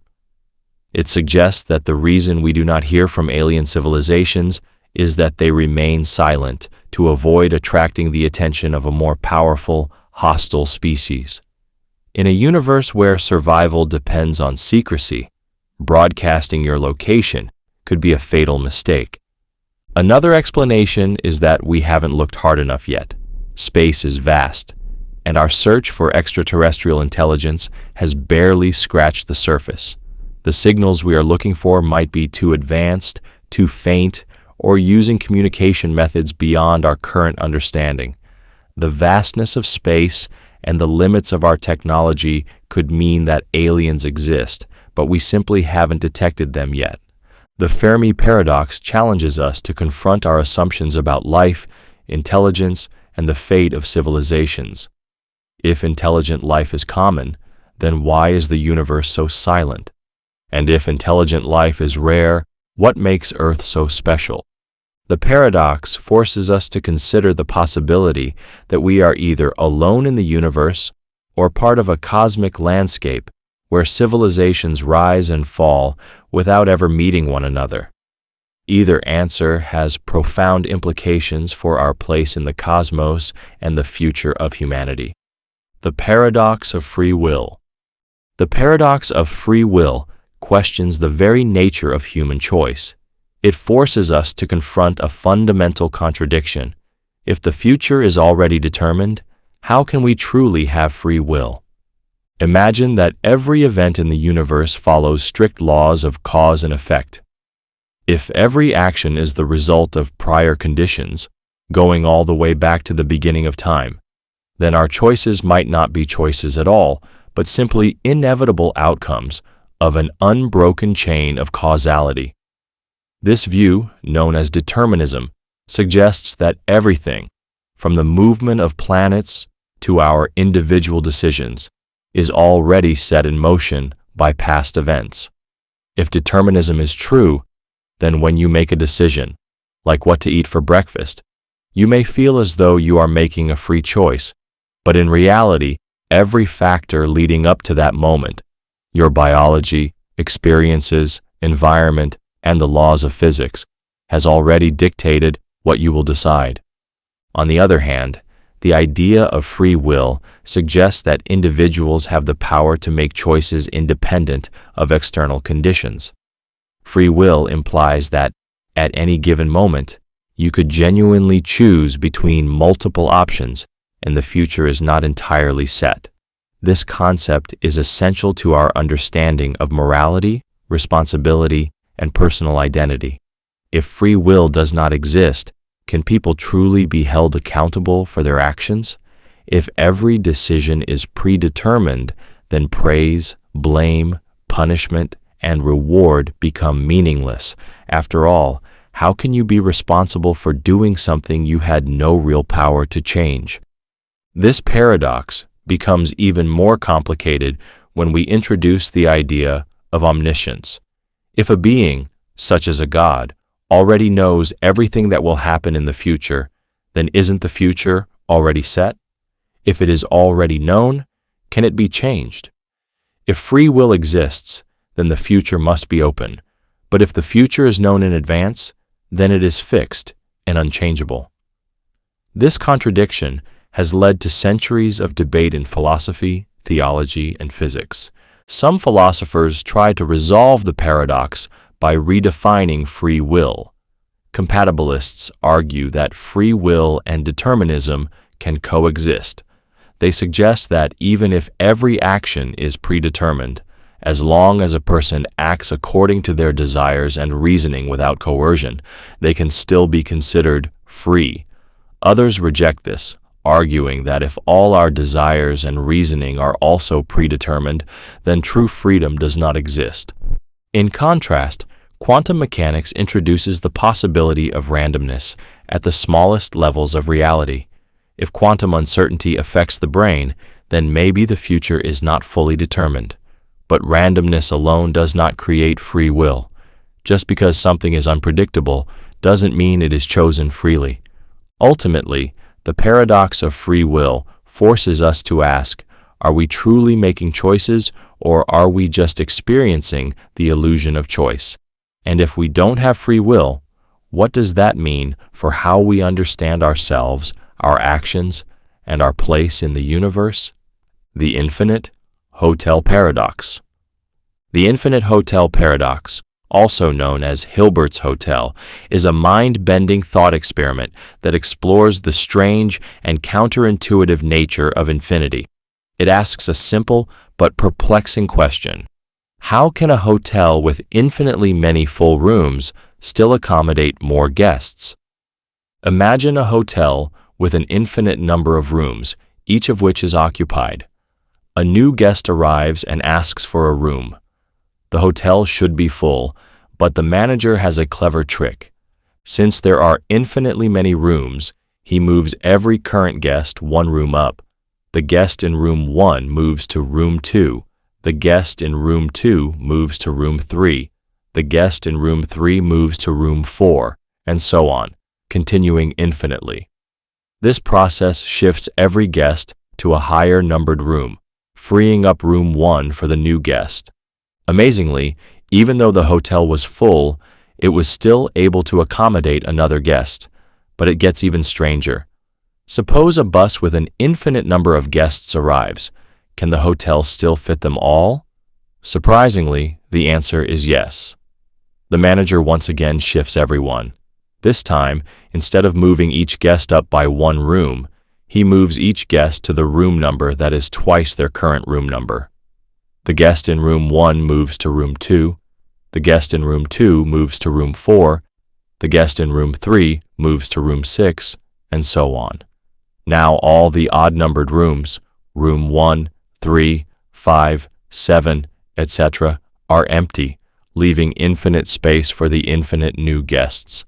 Even more bizarrely, suppose an infinite number of buses arrive, each with an infinite number of passengers. Even then, the hotel can still accommodate everyone using more advanced mathematical tricks, such as assigning each new guest a room number based on prime factorization. The paradox illustrates the strange properties of infinity. Unlike finite numbers, infinity does not behave in an intuitive way. In a normal hotel, if every room is occupied, no new guests can be accommodated. But in an infinite hotel, there is always room for more, no matter how full it seems. This paradox was introduced by the mathematician David Hilbert to demonstrate how infinity differs from any finite number. It is not just an abstract idea, it has real applications in mathematics, physics, and computer science. For example, in set theory, it helps us understand the difference between countable and uncountable infinities. In physics, it raises questions about the size of the universe and whether it is truly infinite or just extremely large. The infinite hotel paradox also challenges our understanding of reality. If the universe were truly infinite, could it contain an infinite number of people, planets, or even identical copies of you? If infinity allows endless expansion, does that mean there is always more beyond what we can observe? At its core, this paradox teaches us that infinity is not just a large number. It is an entirely different concept that follows its own unique rules. It forces us to rethink how space, numbers, and even existence itself might work in an infinite universe. The paradox of the lottery. The paradox of the lottery challenges the nature of rational belief and probability. It presents a contradiction in reasoning. If it is rational to believe that any single lottery ticket will lose, why is it irrational to believe that no ticket will win? Consider a standard lottery with 1,000,000 tickets, where only one ticket will win. Suppose you buy a single ticket. Given the extremely low odds of winning, 1 in 1,000,000, it seems perfectly reasonable to believe that your ticket will not be the winner. Now, apply that same reasoning to every other ticket in the lottery. Each individual ticket has an equally small chance of winning, so for each one, it seems rational to believe that it will lose. However, if you apply this reasoning to every ticket, you end up believing that no ticket will win. But this is clearly false, since the rules of the lottery guarantee that one ticket must win. This creates a paradox. You can rationally believe that each ticket will lose, but if you believe this about every ticket, you reach an irrational conclusion, that no ticket will win at all. The paradox arises because of the difference between individual probability and collective certainty. The probability that any one ticket will lose is extremely high, but the probability that every ticket will lose is exactly 0, since at least one winner is guaranteed. The problem highlights the limits of applying rational belief to large sets of possibilities. There are several ways philosophers attempt to resolve this paradox. One approach is to distinguish between rational belief and certainty. It may be rational to believe that any given ticket will lose because the probability of losing is overwhelming. However, rational belief does not require absolute certainty. This means you can rationally believe each ticket is likely to lose without concluding that all tickets will lose. Another approach suggests that rationality should be tied to aggregate probabilities rather than individual ones. Even though each ticket individually has a low probability of winning, the probability that one of them wins is 100%. Thus, it is irrational to believe that all will lose because it contradicts what is mathematically guaranteed. The paradox of the lottery highlights the difficulty of reasoning about uncertainty and probability. It forces us to reconsider how we handle beliefs about low probability events. It also connects to real-world issues, such as risk assessment and decision-making. For example, in law, courts often deal with probabilistic evidence, but if they reject each piece of weak evidence individually, they might also reject a case where the overall probability of guilt is overwhelming. Ultimately, the paradox reveals a fundamental challenge in human reasoning. How can we reconcile rational skepticism about individual events with the certainty of collective outcomes? It forces us to question how we define rational belief and whether probability alone is enough to determine what we should believe. Hempel's Paradox. Hempel's Paradox, also known as the Raven Paradox, is a counterintuitive problem in scientific reasoning and logic. It presents a strange situation. Why does seeing a red shoe provide evidence that all ravens are black? To understand this paradox, Consider the scientific hypothesis: all ravens are black. This statement can be rewritten in a logically equivalent form. If something is not black, then it is not a raven. Now imagine you observe a raven, and it is black. This seems to support the hypothesis. Every black raven you see strengthens your belief that all ravens are black. This is how science typically works, by collecting confirming evidence. However, since the statement, all ravens are black, is logically equivalent to, if something is not black, then it is not a raven, it follows that observing any non-black non-raven, such as a red shoe, a blue car, or a green apple, also confirms the hypothesis. After all, every red shoe you see is something that is not black and is also not a raven. Thus, it does not contradict the claim that all ravens are black. This leads to an absurd conclusion. If you accept the logic of hypothesis confirmation, then every time you see a red shoe, a white cloud, or a yellow banana, you have collected more evidence that all ravens are black, even though these observations seem completely unrelated. The paradox arises because of the problem of irrelevant evidence. Intuitively, only actual observations of ravens should matter when determining whether all ravens are black. But logic dictates that because all ravens are black, and if something is not black, then it is not a raven, are logically the same, observing non-black non-ravens must count as supporting evidence. Philosophers have debated different solutions to this paradox. One approach argues that while observing non-black non-ravens does technically provide evidence, it is so weak that it is practically meaningless. In contrast, observing a single white raven would immediately disprove the hypothesis, making direct observations of ravens much more relevant. Another approach suggests that evidence should be judged by its relevance rather than just by logical equivalence. Under this view, while red shoes technically confirm the hypothesis, they do not provide useful information because they do not directly test the claim that all ravens are black. Hempel's paradox raises important questions about how science works. It forces us to think carefully about what counts as valid evidence. If a hypothesis can be confirmed by unrelated observations, does that mean our method of confirming theories is flawed? It also highlights a problem in human reasoning, our natural tendency to favor direct confirmation over logically equivalent but indirect evidence. The paradox challenges the way we think about scientific reasoning. In everyday life, we assume that confirming evidence must be directly relevant to the claim being tested.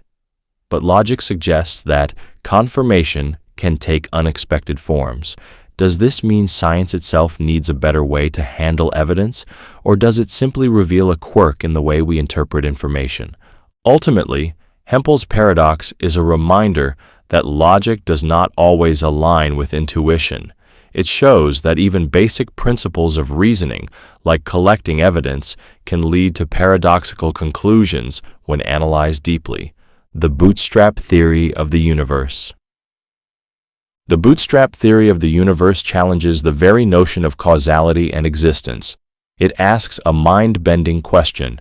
Could the universe exist without a cause, simply by looping in time? Traditionally, we assume that everything has a cause. Every event is the result of something that happened before it.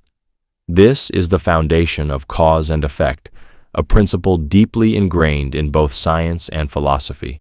However, the Bootstrap theory suggests that the universe may have no original cause. Instead, it exists in a self-sustaining time loop, where the future causes the past and the past causes the future. The name bootstrap comes from the phrase pulling oneself up by one's own bootstraps, which describes something that creates itself.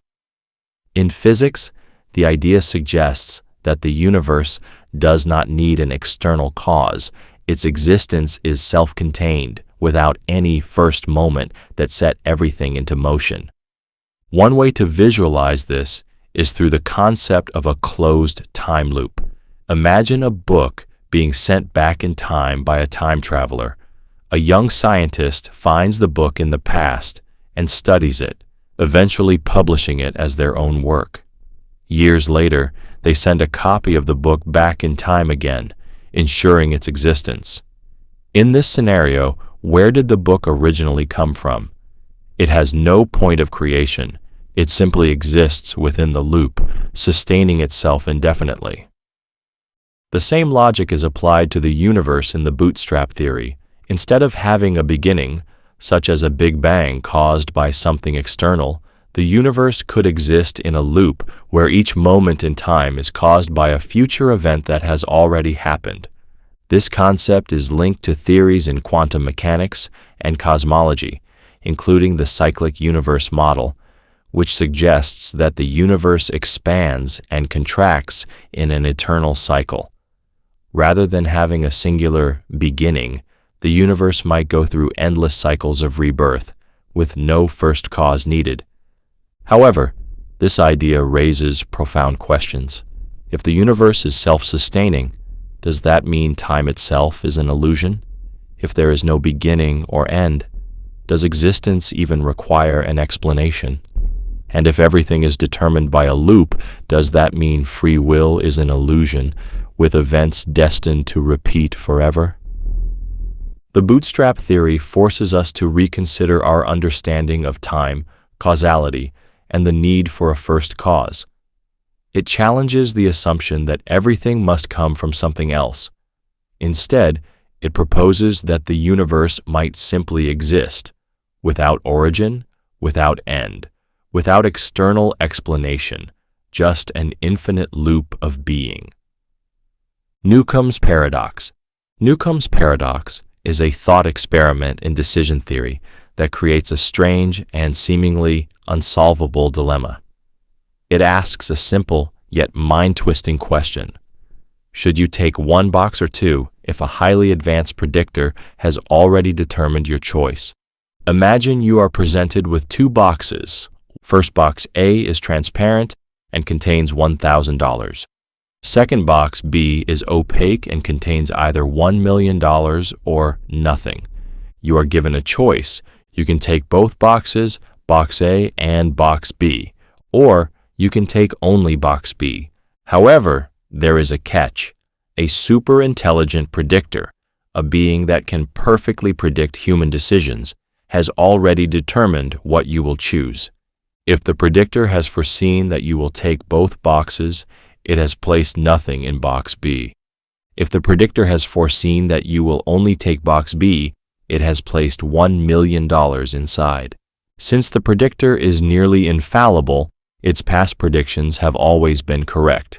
The question is, what should you do? At first glance, it seems like the rational choice is to take only box B. If the predictor correctly foresaw this choice, then box B contains $1 million and you walk away rich. However, if you take both boxes, the predictor will have foreseen this, and box B will be empty, leaving you with only $1,000. But on closer examination, another argument emerges. When you make your decision, the contents of box B have already been determined. If it contains $1 million, then that amount is there no matter what. And if it is empty, nothing you do can change that.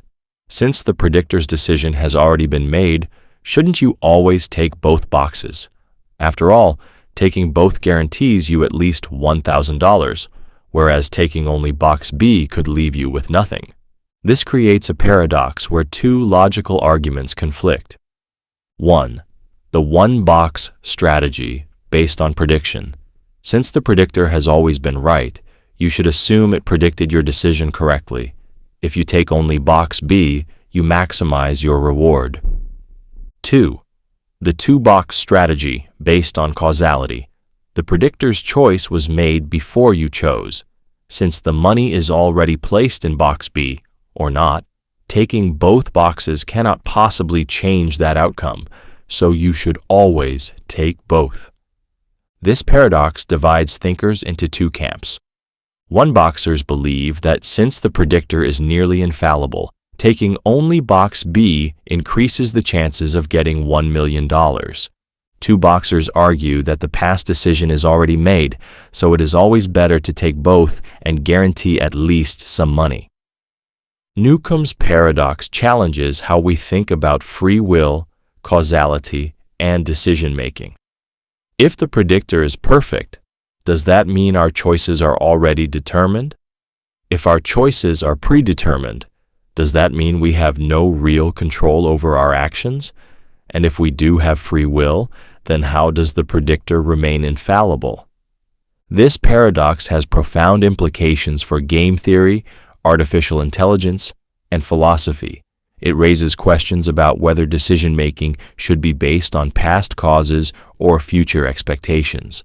Some researchers have even linked it to quantum mechanics, where observation influences outcomes, suggesting that the paradox might reflect deeper truths about the nature of reality. At its core, Newcomb's paradox forces us to ask, when making decisions, should we trust logic, probability, or intuition? And if the future is already determined, are we truly making a choice at all? Quine's paradox. Quine's paradox is a self-referential logical puzzle that challenges our ability to interpret statements that define themselves in a contradictory way. It asks a simple but perplexing question. If a sentence refers to itself negatively, how can it be interpreted? To understand this paradox, consider the following sentence. Yields falsehood when preceded by its quotation. Yields falsehood when preceded by its quotation. At first glance, this sentence looks like an ordinary statement, but the moment we try to analyze its meaning, we enter a loop of contradiction. Let's break it down. The phrase yields falsehood when preceded by its quotation describes what happens when you place a sentence in quotation marks before this phrase. If we insert the whole sentence into itself, we get yields falsehood when preceded by its quotation, yields falsehood when preceded by its quotation. Now, does this sentence express a true statement or a false one? If the sentence is true, then what it claims must also be true, meaning it yields falsehood when preceded by its quotation. But that means the sentence is actually false. If the sentence is false, then what it claims must be false, meaning it does not yield falsehood when preceded by its quotation. But this would mean that the sentence is actually true. Just like the liar paradox, Quine's paradox creates a loop where truth and falsehood continuously flip back and forth without resolution. However, unlike the liar paradox, which simply states, "This statement is false," Quine's paradox makes use of a self-referential structure, making it even more complex. This paradox highlights a deep issue in linguistics, logic, and self-reference. It forces us to question how language works when applied to itself. If a sentence defines its own meaning in a way that leads to contradiction, can it still be considered meaningful? Philosophers and logicians have attempted different ways to resolve self-referential paradoxes like this one. Some argue that sentences like these fall outside the realm of true and false, meaning they belong to a category of statements that cannot be meaningfully interpreted. Others suggest that self-referential paradoxes reveal a flaw in language itself. Our system of reasoning might not be built to handle statements that refer to themselves in a paradoxical way. Quine's paradox is not just a curiosity, it has real implications in computer science, artificial intelligence, and formal logic. Many programming languages struggle with self-referential loops that create endless recursion. In AI, self-referential statements can cause decision-making loops that break logical processing. At its core, Quine's paradox challenges the limits of language and logic. It forces us to ask, can a system describe itself without contradiction, or will self-reference always lead to logical collapse? The whole argument. The whole argument is a paradox in physics and philosophy that questions the very nature of space and time. It presents a disturbing question. If space is a continuum, how can individual points exist separately? At its heart, the whole argument comes from general relativity, Einstein's theory of gravity, which describes space and time as a smooth, curved structure rather than a fixed, empty stage. According to this theory, the fabric of space-time is not just a passive background, but something that interacts dynamically with matter and energy. To understand the paradox, imagine space-time as a flexible sheet. Objects like planets and stars bend this sheet, and gravity is the result of this curvature.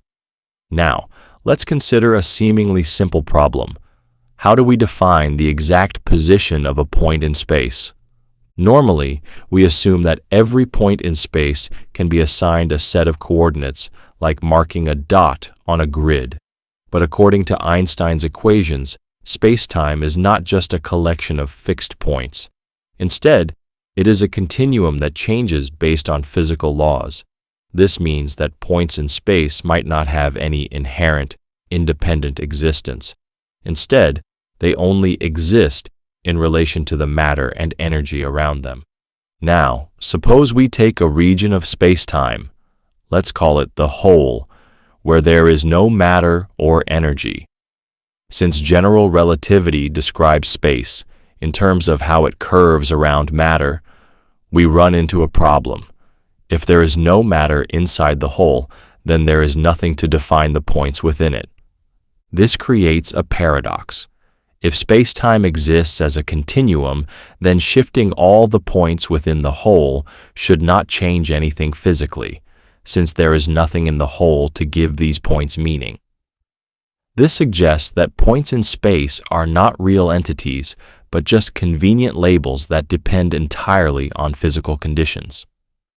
In other words, the paradox suggests that there is no absolute meaning to the position of any point in space.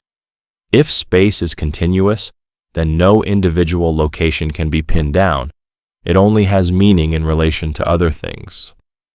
This idea was deeply unsettling when it was first proposed. In classical physics, space was thought of as a fixed, absolute background in which objects move.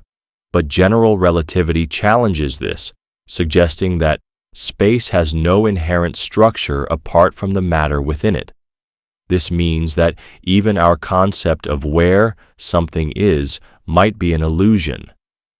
One way to resolve the paradox is through diffeomorphism invariance, a concept in relativity that says the laws of physics remain the same no matter how we relabel points in space. This means that the universe does not care about specific points in space, only about relationships between objects. If you shifted every point in the universe slightly, as long as the structure of space-time remains unchanged, nothing physically meaningful would change. The whole argument has profound implications for the nature of reality. If space and time are not absolute, then what does it really mean to say something exists in a location? Could space itself be nothing more than a set of relationships between things, rather than a physical entity? This paradox also raises questions in quantum gravity, where physicists are still trying to understand how space and time behave at the smallest scales. If space-time is continuous, can we ever truly define individual locations? Or do we need a completely new way to understand the structure of reality? At its core, the whole argument forces us to reconsider our deepest assumptions about space. It suggests that points in space may not exist in any absolute sense, but only as part of a dynamic, ever-changing fabric.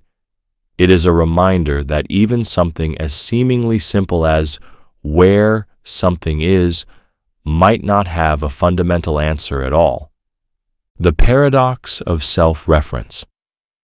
The paradox of self-reference is a logical puzzle that arises when statements refer to themselves in a way that leads to contradiction or infinite loops of reasoning.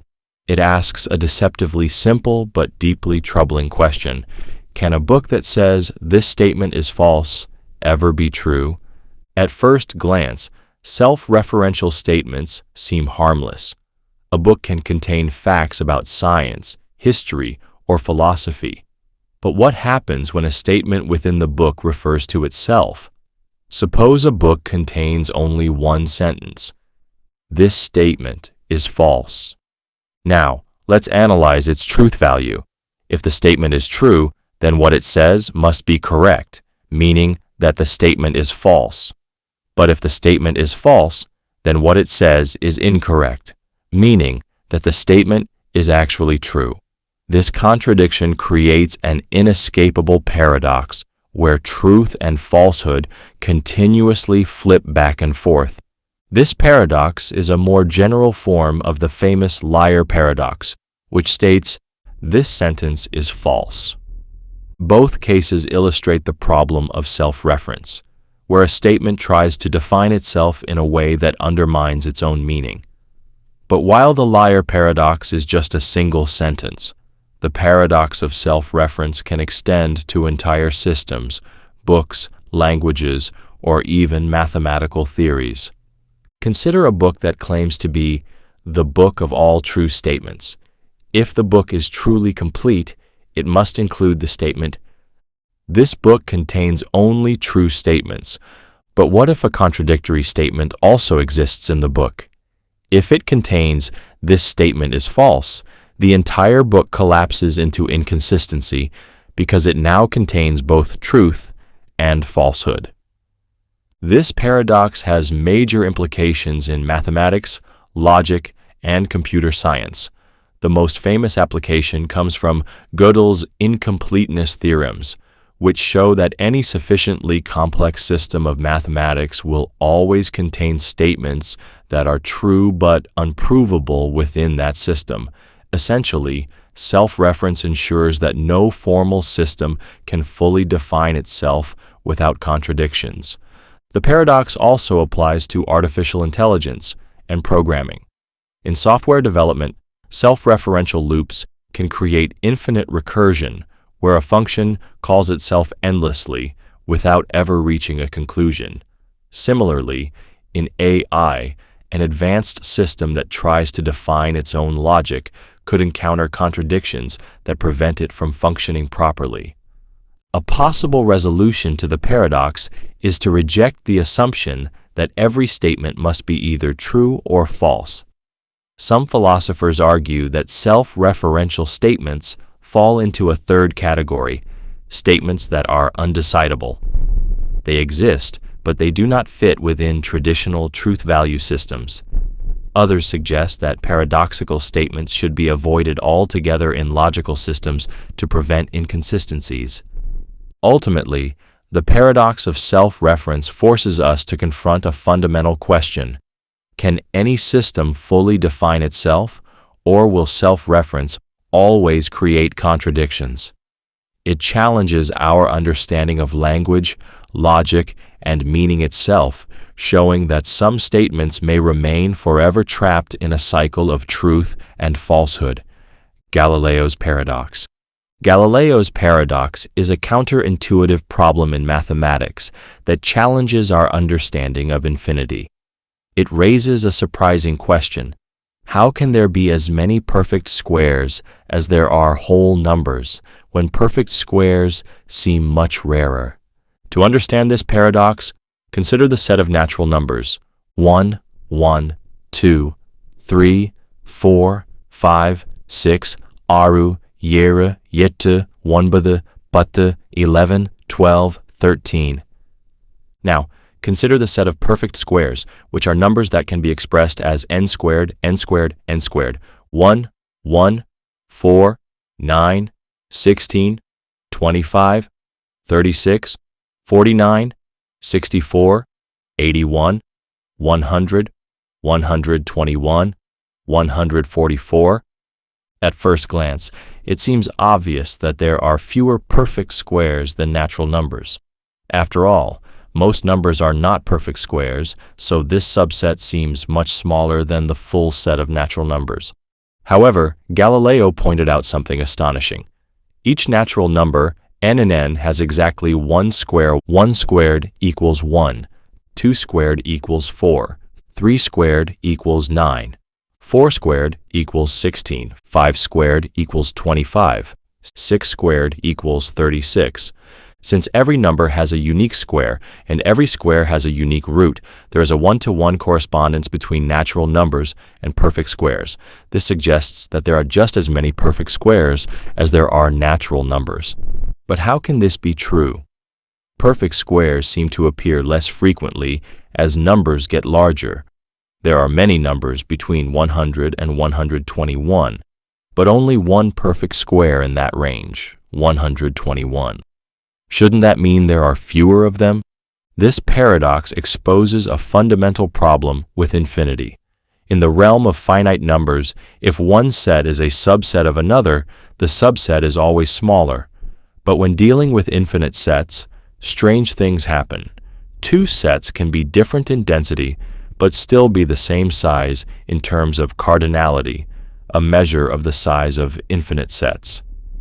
This discovery led to the development of set theory, pioneered by Georg Cantor. Cantor showed that not all infinities are equal.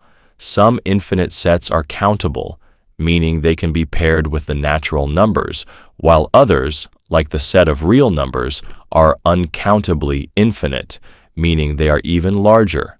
Galileo's paradox shows that infinity behaves in non-intuitive ways.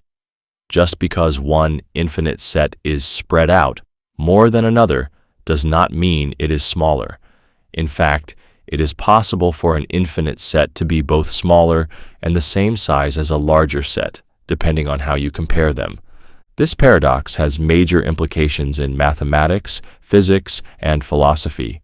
It challenges how we think about the universe. If space and time are infinite, does that mean they contain as many large regions as small ones?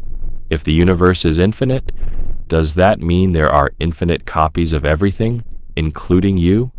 Galileo's paradox reminds us that infinity is not just a really big number. It is an entirely different concept that follows its own strange, beautiful, and often paradoxical rules. It forces us to rethink how we compare sizes and sets, and it reveals the limitations of human intuition when dealing with the infinite. The Benford's Law Paradox. The Benford's Law Paradox is a strange and counterintuitive phenomenon in statistics that reveals an unusual pattern hidden within real-world numbers. It asks a baffling question. Why do the first digits of numbers in many datasets follow a predictable but seemingly illogical pattern? Normally, you might expect that in a large set of numbers, such as financial data, population figures, or scientific measurements, the first digits, 1 through 9, would be evenly distributed. That is, the first digit of a number should be just as likely to be a 9 as it is to be a 1. However, in reality, this is not the case. Instead, across an astonishing range of datasets, the number 1 appears as the first digit about 30% of the time, while higher numbers appear less frequently, with 9 appearing only about 5% of the time. This statistical rule is known as Benford's Law, and it has been observed in datasets as diverse as stock market prices, street addresses, lengths of rivers, death rates, and even the sizes of files on a computer. The paradox emerges from the fact that this distribution seems unnatural. Why should numbers be biased toward lower digits? Shouldn't each digit from 1 to 9 appear with equal frequency? The answer lies in the nature of logarithmic scaling and how numbers grow over time. Imagine you are tracking the size of a growing population. If a city's population starts at 1,000, it will take a long time to grow to 2,000.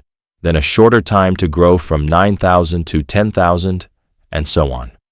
As a result, numbers spend more time with a leading 1 than with a leading 9. This effect holds across many naturally occurring datasets where numbers grow exponentially rather than linearly.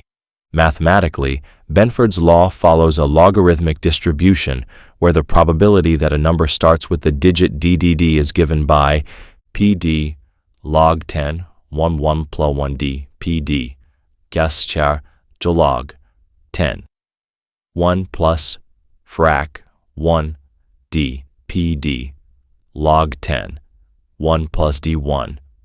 Using this formula, the probability that a number starts with 1 is about 30.1%, while the probability that it starts with 9 is only about 4.6%.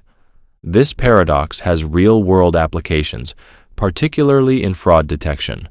Since legitimate financial data follows Benford's law, accountants and forensic analysts use it to spot falsified numbers. If someone tries to fake financial reports but distributes digits evenly, the discrepancy from Benford's law can expose the fraud. Benford's law also appears in physics, biology, and even election results, raising deeper questions about why numerical patterns emerge across unrelated domains. Is this just a statistical quirk, or does it reveal something fundamental about the way numbers behave in the real world? Ultimately, the Benford's law paradox challenges our expectations about randomness and number distribution. It forces us to rethink the assumption that numbers should behave uniformly and reveals the surprising role of logarithmic scaling in shaping the patterns hidden in our world. The dichotomy of motion. The dichotomy of motion, one of Zeno's paradoxes, questions the very nature of movement.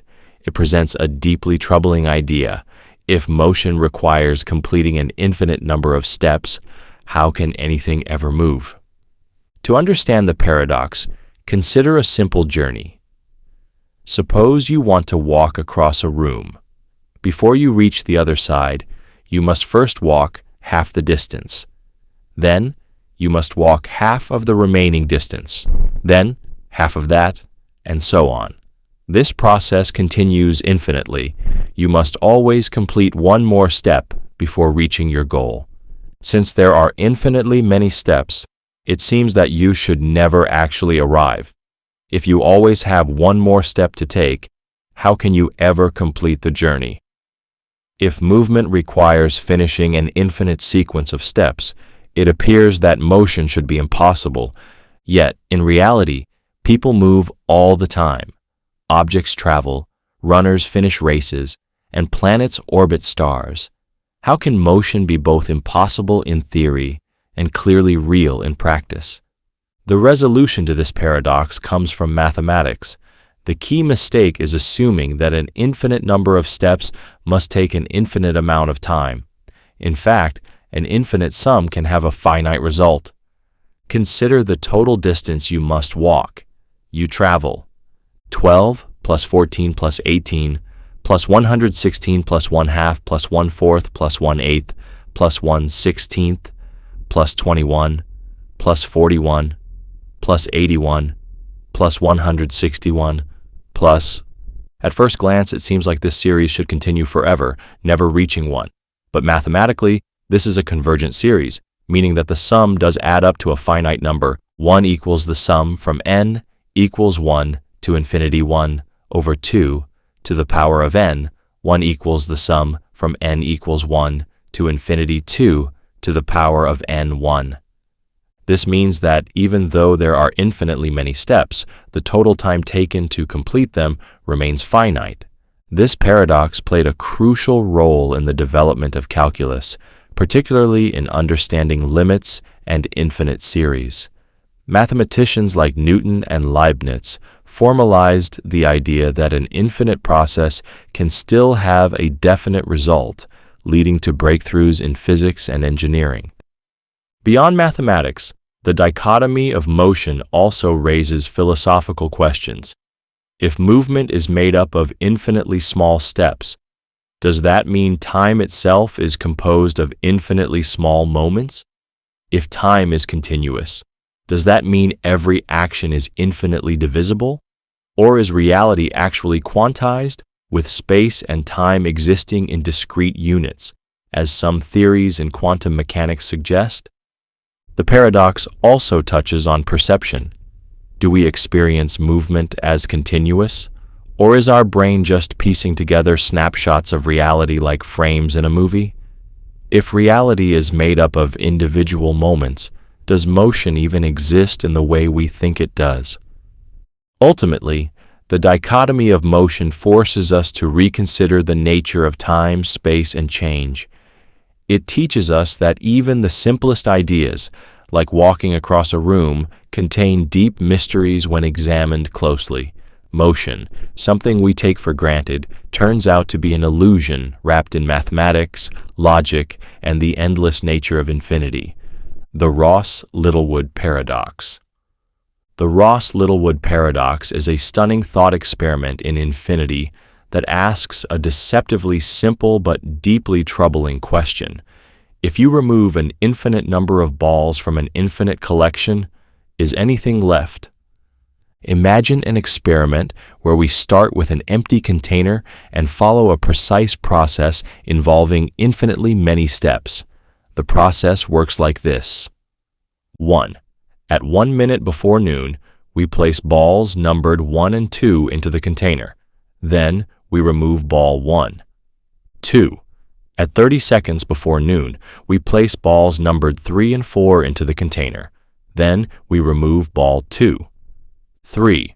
At 15 seconds before noon, we place balls numbered 5 and 6 into the container. Then, we remove ball 3. 4. This process continues indefinitely, with each step happening in half the remaining time, so that infinitely many steps occur by exactly noon. At each step, we add 2 balls and remove 1. So it seems like the number of balls in the container should grow infinitely large. But now comes the paradox. At noon, what balls are left in the container? To answer this, let's consider any specific ball, say ball 1. It was removed in the first step. Ball 2, removed in the second step. Ball 3, removed in the third step. No matter what number you pick, it was eventually removed in one of the steps before noon. That means every ball that was ever added has been removed. So at noon, the container appears to be completely empty. This is where the paradox hits. Even though at each step the number of balls was increasing, the process of removing them ensured that all of them were gone by the time noon arrived. The infinite collection of balls seems to have vanished, leaving nothing behind. The paradox arises from the counterintuitive properties of infinity and limits. Normally, when we add more objects than we remove, we expect the total to grow. But in this case, every single ball has a removal step assigned to it, leading to an empty result. Different interpretations of this paradox lead to different conclusions. Some argue that infinity behaves in a way that defies our usual intuition. Just because we are adding infinitely many balls does not mean that any must remain at the end. Others suggest that the paradox reveals a problem in how we define infinite sequences and their limits. The Ross-Littlewood Paradox challenges our fundamental assumptions about counting, infinity, and the nature of time. It suggests that, under certain conditions, an infinite process can still result in complete emptiness, revealing a strange and unintuitive aspect of mathematics. The paradox of the Carpenter's axe. The paradox of the Carpenter's axe, also known as the ship of Theseus paradox for tools, asks a fundamental question about identity and change. If both the head and handle of an axe are replaced, is it still the same axe? Imagine a carpenter who has owned a trusty axe for many years. Over time, the wooden handle wears out and is replaced with a new one. The axe continues to be used, but eventually the metal head also wears down and is replaced with a brand new blade. Now, here's the paradox. After both the handle and the blade have been replaced, is this still the same axe the carpenter originally owned? One argument says yes, it is still the same axe, because it has been continuously maintained as a working tool. Even though its materials have changed, it has remained in use and function as the same object. This view emphasizes continuity over material composition. Another argument says no, because every physical part of the original axe has been replaced. If identity depends on physical components, then once all parts are swapped, the axe is no longer the same object. It is simply a new axe that looks identical to the old one. The paradox deepens if we introduce a twist. Suppose someone reassembles the old parts, the original handle and the original blade, into a new axe. Now, we have two axes. 1. The one that was gradually modified over time. 2. The one reconstructed from the original parts. Which one is the real axe? This thought experiment exposes deep problems in how we define identity over time. Does an object remain the same because of continuity of function, or does its identity depend on its original materials? This paradox has implications far beyond simple tools. It applies to human identity, technology, and even biology. In personal identity, the human body replaces nearly all its cells over time. Does that mean you are a completely different person than you were 10 years ago? If our memories and consciousness remain, does that continuity override the fact that our physical form has changed? In technology, a similar question arises in the repair of old machines, cars, and even ships. If a historical ship has had all its wooden planks replaced over centuries, is it still the same ship or merely a replica? In artificial intelligence, the paradox applies to whether an AI that continuously updates and improves itself is still the same entity, or if it dies and is replaced with each major upgrade. One way to resolve this paradox is through functional identity, arguing that as long as something maintains its role and purpose, it remains the same object. Another approach is material identity, which says that once the original components are gone, the object ceases to be what it was. Ultimately, the Carpenter's axe paradox forces us to reconsider what it means for something to stay the same over time. It asks whether identity is something fixed and physical, or if it is a process of continuous change. Whether discussing tools, people, or entire civilizations, the paradox reminds us that nothing stays the same forever, yet somehow we still recognize things as themselves. The Omniscience Paradox. The Omniscience Paradox questions the very nature of knowledge and raises a fundamental dilemma. Can an all-knowing being know something it has never thought of? The paradox arises from the definition of omniscience, which is the ability to know everything, past, present, and future, including all possible truths. At first glance, this seems straightforward. If a being is truly omniscient, then there is nothing outside its knowledge. It knows everything that exists, everything that could exist, and even every possible outcome of every possible event. But now consider a troubling question. Can this being learn something new? If it can, then it must not have been truly omniscient to begin with, because there was something it did not previously know. If it cannot learn anything new, then there are thoughts it has never had, and if there are thoughts it has never had, then is it really omniscient? One version of this paradox is, can an omniscient being know what it is like to be ignorant? If omniscience means knowing everything, then the being must also know what it is like not to know something. But if it truly knows what ignorance feels like, then it must have experienced ignorance at some point, meaning it was not always omniscient. Another version asks, can an omniscient being know a thought it has never had? If the being already knows all thoughts, then every thought must already exist in its mind. But this contradicts the very idea of having a new thought. If a thought is new, then it was not previously known. If it was previously known, then it is not new. This leads to a contradiction in the definition of omniscience. Some philosophers resolve this paradox by redefining omniscience. One approach is to say that an omniscient being does not think in the way humans do, because all knowledge is already present in its awareness. In this sense, it does not need to have new thoughts, because every possible thought already exists within its infinite knowledge. Another approach suggests that omniscience does not require experiential knowledge. For example, A being might know every possible fact about pain, but if it has never experienced pain, does it truly know what pain feels like? This problem applies to artificial intelligence as well. Can a machine that knows every fact about human emotions actually understand emotions if it has never felt them? The Omniscience Paradox also raises deep questions about free will and predestination. If an omniscient being knows every choice you will ever make, do you actually have free will? If it knows in advance what decisions it will make, can it change its mind, or is it locked into its knowledge forever? Ultimately, the paradox forces us to confront the limits of knowledge itself. Can absolute knowledge ever be fully defined, or does the very concept of omniscience contain contradictions?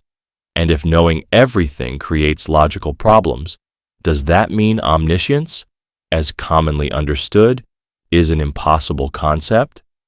Buridan's ass. Buridan's ass is a paradox that exposes the flaws in purely rational decision-making.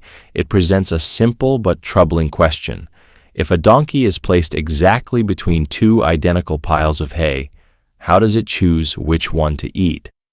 In the thought experiment, the donkey is perfectly rational and acts based on logic alone. Both piles of hay are equally close, equally large, and equally appealing. The donkey has no reason to choose one over the other because there is no difference between them. Since its decision-making is entirely logical and based on objective reasoning, it has no way to break the tie. The paradox suggests that, in this situation, the donkey would remain stuck in indecision, unable to choose between the two identical options.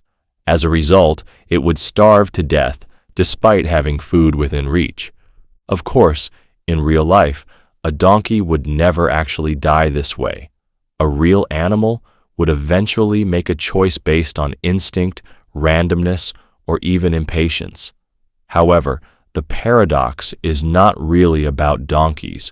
It is about the limitations of pure rationality. Buridan's ass challenges the assumption that purely logical decision-making is always possible.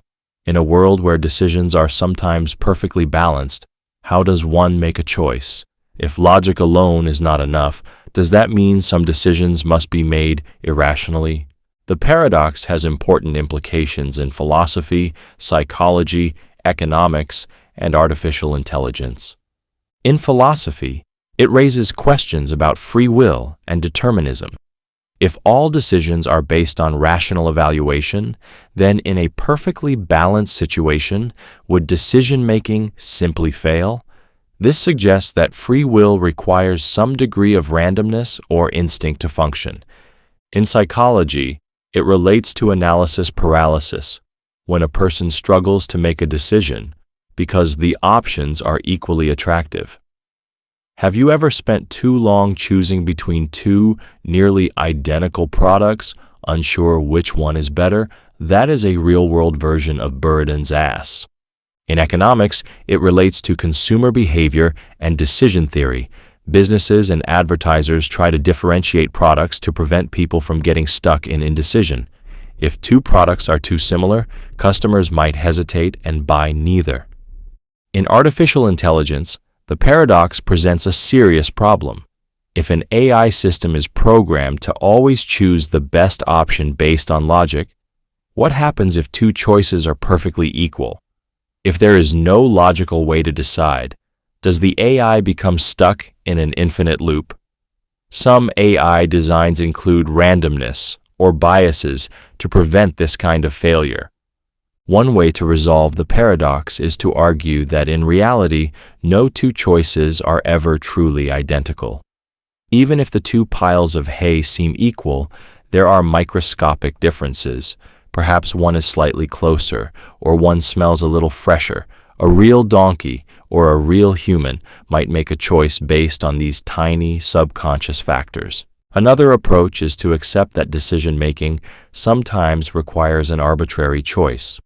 If logic fails, the only way forward is to pick randomly. In this sense, randomness is not a flaw. It is a necessary feature of any decision-making system.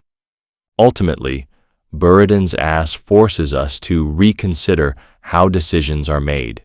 It challenges the belief that logic alone is always sufficient, revealing that some choices must be made without a clear reason. Whether through instinct, emotion, or randomness, decision-making sometimes requires more than pure rationality, because in a perfectly logical world, even a hungry donkey might starve. The paradox of the heap. The paradox of the heap, also known as the Sorites Paradox, challenges the boundaries of vague concepts. It asks a seemingly simple but deeply troubling question. If 1 grain of wheat does not make a heap, how many grains are needed to make one? At first glance, the answer might seem obvious. Surely a single grain of wheat is not a heap. But what about 2 grains? Or 3? Clearly, a small number of grains does not form a heap. But now consider the process of adding 1 grain at a time. If 10 grains are not a heap, is 11? If 100 grains are not a heap, is 101? If 1,000 grains are not a heap, is 1,001? If we continue this reasoning, at what exact number do we go from not a heap to a heap? The paradox arises because we assume that small changes do not make a difference. If adding 1 grain never transforms not a heap into a heap, then by repeating this process indefinitely, it suggests that no number of grains should ever make a heap. But this is absurd. Clearly, at some point, we recognize a heap when we see one. This paradox highlights a problem with vague predicates, terms like heap, tall, or bald that lack precise boundaries. If we say that a person with 100,000 hairs is not bald, and removing 1 hair does not make them bald, then logically, even a completely hairless person would not be bald. But this contradicts reality, as baldness is clearly a real condition. Philosophers and logicians have tried different ways to resolve this paradox. One approach is fuzzy logic, which replaces strict true or false statements with degrees of truth. In this system, heap is not a binary category, but a gradual one. 100 grains might be 10% of a heap, 1,000 grains might be 50% of a heap, and so on. Another approach is supervaluationism, which argues that the problem is not with the concept of heap itself, but with the way we use language. This view suggests that heap does not have a strict cutoff point, and our struggle to define it precisely is due to our own limitations, not a flaw in logic. The paradox of the heap forces us to reconsider how we define things in the real world. If many of our everyday concepts, wealth, intelligence, adulthood, lack precise boundaries, does that mean they are illusions? Or does it mean that language is simply too imprecise to capture the complexity of gradual change? Ultimately, this paradox reminds us that categories in the real world are often fluid, and rigid definitions can sometimes fail to capture the way we actually perceive things. The Barber's Pole Paradox. The Barber's Pole Paradox is an optical illusion that creates a conflict between motion and infinity. It asks, if a rotating barber's pole seems to move upward endlessly, where does it end? A traditional barber's pole features diagonal red, white, and blue stripes wrapped around a spinning cylinder. When the pole rotates, the stripes appear to be moving upward or downward forever, even though the pole itself is not actually moving vertically. At first glance, this illusion seems harmless, just a trick of perception, but when we examine it closely, it reveals a deeper paradox. If the stripes are continuously rising, where do they go? Since the pole is finite in length, should the top of the stripes eventually reach the end? And if they never do, how can they be moving upward at all? The paradox arises because our brain interprets circular motion as linear motion. When the pole spins, each stripe rotates around it, but our eyes perceive the diagonal movement as an endless vertical climb. The illusion comes from the fact that the stripe is actually on a loop. It never actually rises.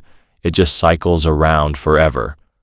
This paradox is similar to the treadmill illusion in escalators or conveyor belts.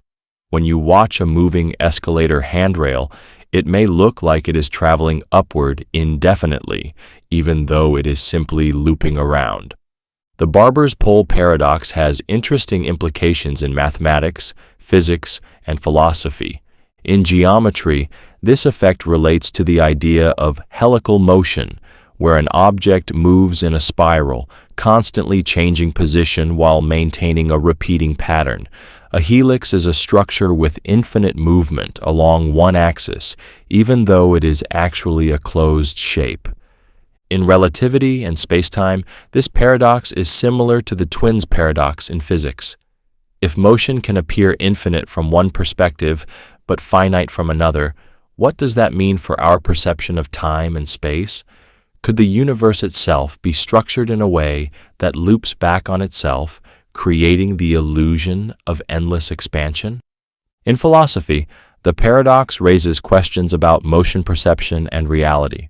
If our brain perceives movement that is not actually happening, can we trust our senses at all? If an illusion appears real, how do we distinguish between what is truly moving and what only appears to move? One way to resolve the paradox is to recognize that the stripes are not actually moving upward. They are simply rotating in place. Our eyes misinterpret the diagonal pattern as continuous motion, but in reality, the stripes are fixed to a looping structure. The Barber's pole paradox teaches us that motion is not always what it seems. It reminds us that our perception of the world is shaped by patterns and assumptions, and sometimes what we see is not the truth but an illusion created by our own minds. The Hanging Judge Paradox. The Hanging Judge Paradox, also known as the Unexpected Hanging Paradox, is a fascinating logical dilemma that challenges the predictability of future events and the nature of surprise. It revolves around a judge sentencing a prisoner to death with a peculiar condition. The execution will take place at noon on a weekday in the following week, but the exact day will be a complete surprise. The prisoner, determined to outthink the judge, begins analyzing the situation logically. First, he reasons that the execution cannot happen on Friday. If he is still alive by Thursday evening, then Friday would be the only remaining day, making the execution entirely predictable rather than unexpected. Since the judge specifically stated that the execution would be a surprise, it cannot occur on Friday. Eliminating Friday, the prisoner then turns to Thursday. If he is still alive by Wednesday evening, Thursday would become the last possible option. But if that were the case, then he would anticipate the execution, violating the element of surprise. Thus, Thursday is also ruled out. Following this logic, the prisoner systematically eliminates Wednesday, then Tuesday, and finally Monday, concluding that the execution cannot take place on any day of the week. Convinced that he has outsmarted the judge, he relaxes, fully expecting to survive the week. However, when the executioner arrives unexpectedly, perhaps on Wednesday, the prisoner is completely shocked. The execution proceeds as planned, fulfilling the judge's decree that the event would be both unpredictable and inevitable. The paradox lies in the contradiction between the prisoner's logical reasoning and the reality of what occurs. His deduction appears flawless, yet it leads him to an entirely false conclusion. His assumption that if he could logically eliminate all possible days, then the execution would be impossible, turns out to be fundamentally flawed. The very process of overthinking prevents him from anticipating the actual event, thus ensuring that the execution remains a surprise. This paradox is deeply tied to self-referential logic, expectation theory, and the nature of human reasoning. It suggests that attempting to predict a system in which one is a participant can lead to logical collapse. The Hanging Judge Paradox has applications in philosophy, probability theory, and even artificial intelligence, where the ability to anticipate an outcome might be limited by the very process of anticipation itself. It challenges the assumption that perfect reasoning can always yield an accurate prediction and forces us to question whether absolute certainty is even possible in a world governed by both logic and unpredictability. The Sleeping Barber Paradox. The Sleeping Barber Paradox is a logical problem that illustrates the contradictions arising from self-referential rules. It describes a scenario where a barber in a small town follows a strict rule. He shaves all and only those men who do not shave themselves. The question then arises, does the barber shave himself? If the barber shaves himself, then by his own rule, he should not be shaving himself, as he only shaves those who do not shave themselves. But if he does not shave himself, then he falls into the category of men who do not shave themselves, meaning that he should shave himself. This contradiction makes it impossible for the barber to logically exist under these conditions. The paradox traps the barber in an endless loop where neither possibility is logically consistent. This problem is closely related to Russell's paradox, a famous contradiction in set theory that asks whether the set of all sets that do not contain themselves includes itself. Just as the barber's rule creates an unavoidable contradiction, Russell's paradox demonstrates how self-referential definitions can lead to logical impossibilities. Beyond its role in logic and philosophy, the Sleeping Barber Paradox has direct applications in computer science and artificial intelligence. In concurrent computing, systems that follow rigid rule-based execution can experience deadlock, a state where conflicting conditions prevent further action. For instance, an AI programmed to only take actions that meet specific conditions might encounter scenarios where no possible action can satisfy all conditions, causing the system to halt indefinitely. The paradox also highlights the limitations of overly strict definitions. If the barber's rule were slightly adjusted, for instance, allowing exceptions, then the contradiction would dissolve. This suggests that some logical problems arise not because they are inherently paradoxical, but because the rules governing them are too rigid to accommodate real-world flexibility. Ultimately, the Sleeping Barber Paradox serves as a powerful example of how self-referential logic can lead to unavoidable contradictions. It forces us to reconsider how rules are constructed and applied, whether in philosophy, mathematics, or artificial intelligence. The lesson it imparts is clear. When defining a system, whether for logical reasoning or computational processes, one must be wary of rules that, when applied to themselves, create conditions that cannot logically be resolved. The Free Will versus Determinism Paradox. The free will versus determinism paradox is one of the deepest and most troubling questions in philosophy, neuroscience, and physics. It forces us to confront an apparent contradiction. If human beings are purely biological machines governed by physical and chemical reactions, how can we truly have free will? Determinism suggests that every event, including human thoughts and decisions, is the result of prior causes.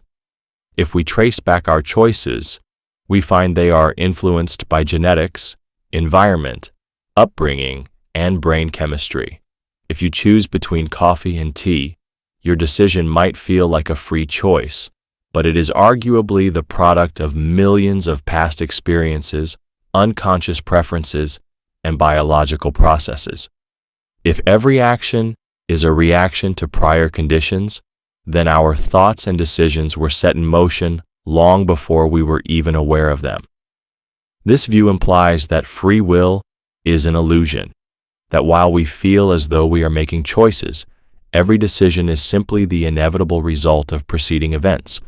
But if free will does not exist, what happens to moral responsibility?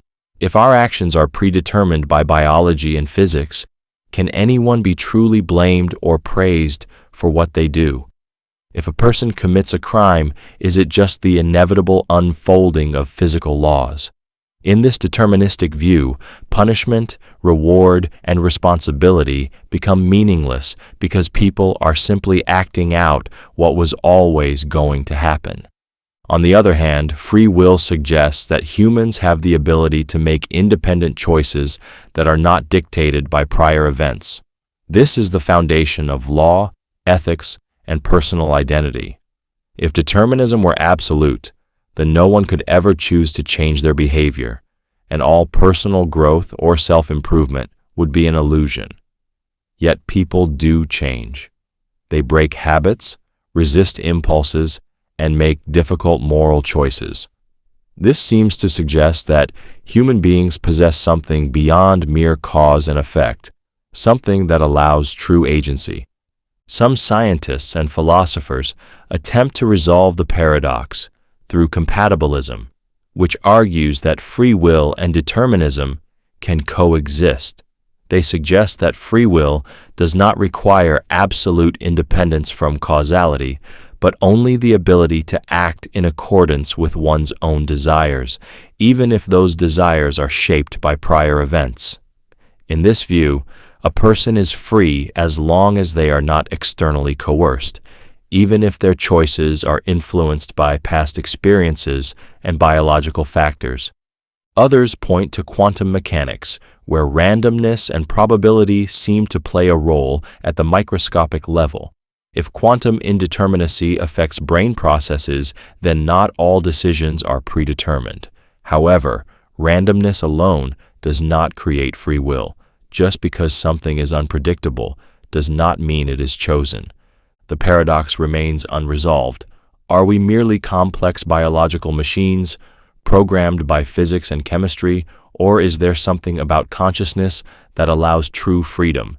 If every thought and action is the result of previous causes, how can we claim to have choice? And if free will exists, where does it come from in a universe governed by physical laws?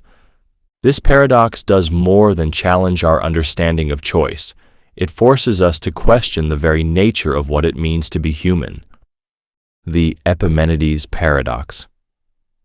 The Epimenides Paradox, also known as the liar paradox, is a classic logical contradiction that challenges the very concept of truth.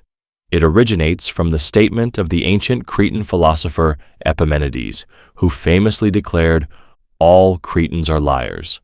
At first glance, this might seem like an ordinary claim, but upon closer inspection, it leads to a deep logical problem. If Epimenides, a Cretan himself, is telling the truth, then his statement must be correct, meaning that all Cretans, including himself, are liars. But if he is a liar, then his statement is false, meaning that at least some Cretans must be truth-tellers. But if at least some Cretans tell the truth, then the claim that all Cretans are liars cannot be true. This creates an endless loop of contradiction. If the statement is true, then it must be false. But if it is false, then it must be true. There is no logical resolution, no final truth value that can make the statement consistently valid. This paradox is a more general form of self-referential paradoxes, which occur when a statement refers to itself in a way that creates logical instability. A modern version of the paradox is the simple claim, "This statement is false." If the statement is true, then it must be false, but if it is false, then it must be true. The contradiction remains unresolved. These types of paradoxes have significant implications in mathematics, logic, and philosophy. The most famous mathematical extension of this idea appears in Gödel's incompleteness theorems, which show that any sufficiently complex formal system will always contain statements that are true but unprovable within that system. Essentially, no logical system can be both complete and consistent. There will always be paradoxes lurking somewhere. In computer science, the Epimenides paradox is closely related to problems in artificial intelligence and self-referential programming. If an AI is programmed to evaluate whether a statement is true or false, but encounters a paradoxical loop, it can become trapped in an infinite cycle, unable to determine a resolution. This problem appears in software development, where programs can enter endless loops when dealing with contradictory conditions. In philosophy, the paradox raises deeper questions about the nature of truth and language. If self-referential statements can break logic, does that mean our understanding of truth is fundamentally flawed? Does every truth statement require an external frame of reference, or can truth exist independently? One way to resolve the paradox is through hierarchical logic, where statements about truth belong to a different level than the statements they evaluate. Another approach is paraconsistent logic, which allows some contradictions to exist without invalidating the entire system.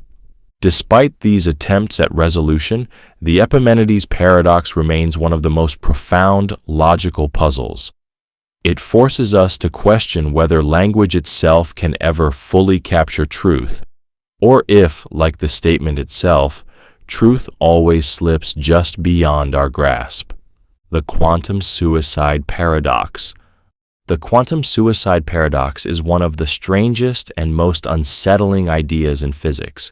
It stems from quantum mechanics, the many worlds interpretation, and the possibility that, under certain conditions, a person might effectively be immortal, but only from their own perspective.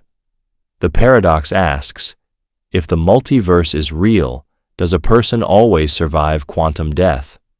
To understand the paradox, we need to explore the Schrödinger's cat thought experiment.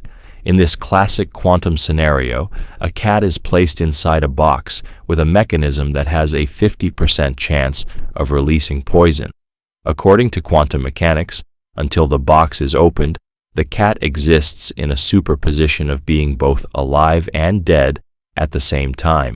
Only when an observer looks inside does the wave function collapse, forcing reality to choose between one of the two possibilities. Now, imagine replacing the cat with a human in a similar experiment, one involving a quantum-based mechanism that randomly triggers a lethal event. If quantum mechanics applies universally, then in some branches of the multiverse, the person dies, while in others, they survive. According to the many worlds interpretation, reality does not pick just one outcome. Instead, both outcomes happen in parallel universes. Here's where things get unsettling. If the person dies in some universes, their consciousness would obviously not experience those realities. But in the universes where they survive, no matter how unlikely that survival is, they will continue to exist. From their own subjective experience, they never see their own death. Even if the experiment is repeated an infinite number of times, there will always be at least one universe where they survive against all odds. This leads to an extreme conclusion. From the person's perspective, they may never experience death at all. Even in scenarios where survival is highly improbable, there will always be a timeline in which they live on.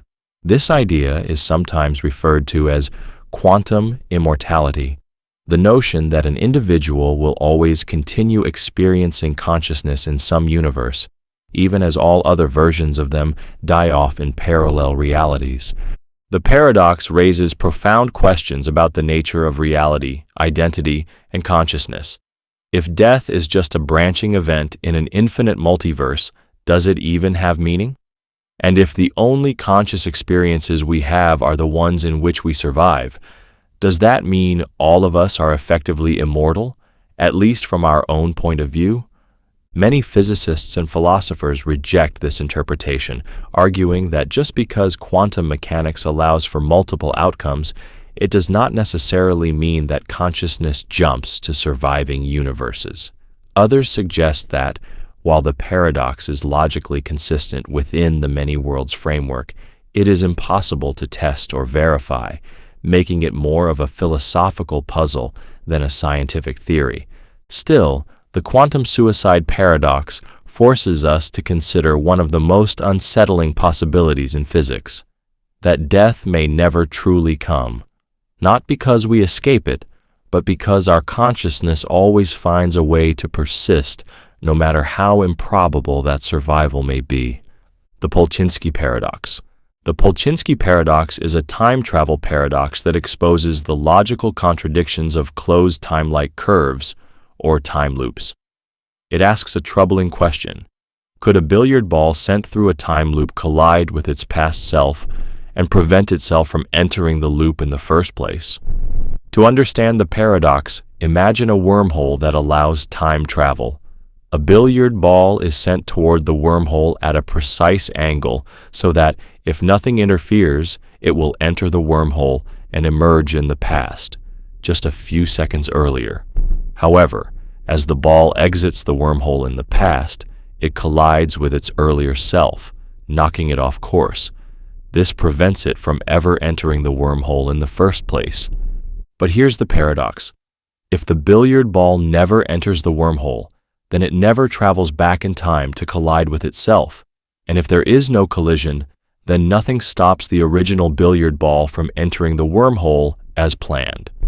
This means it must travel back in time, creating a contradiction where the ball both does and does not enter the wormhole. The paradox was formulated by Joseph Polchinski, a theoretical physicist who wanted to test whether time travel could be mathematically consistent within physics. The paradox suggests that any scenario where an object interferes with its own past creates an unavoidable contradiction, making this type of time travel logically impossible. One proposed resolution to this paradox is the Novikov self-consistency principle, which states that time travel is possible only if it does not create logical contradictions. According to this principle, something will always happen to prevent the billiard ball from colliding with itself in a way that stops it from entering the wormhole. For example, the ball might still travel back in time, but instead of hitting itself directly, it could nudge its past self just slightly, altering the trajectory, but not preventing the time loop from happening. In this way, small changes occur, but nothing results in a paradox where the past is completely altered in an inconsistent way. Another possible resolution is the many worlds interpretation of quantum mechanics. If time travel occurs, then instead of creating contradictions, the universe simply splits into multiple parallel realities.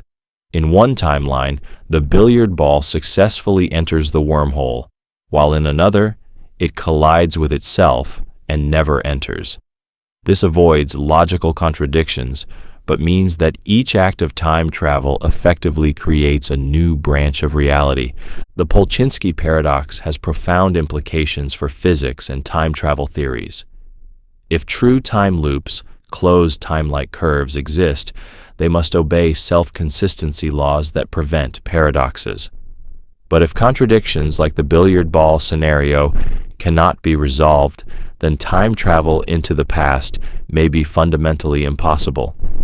This paradox challenges our understanding of causality, free will, and the very nature of time. If time travel is possible, then does it mean all events are fixed in such a way that paradoxes can never arise?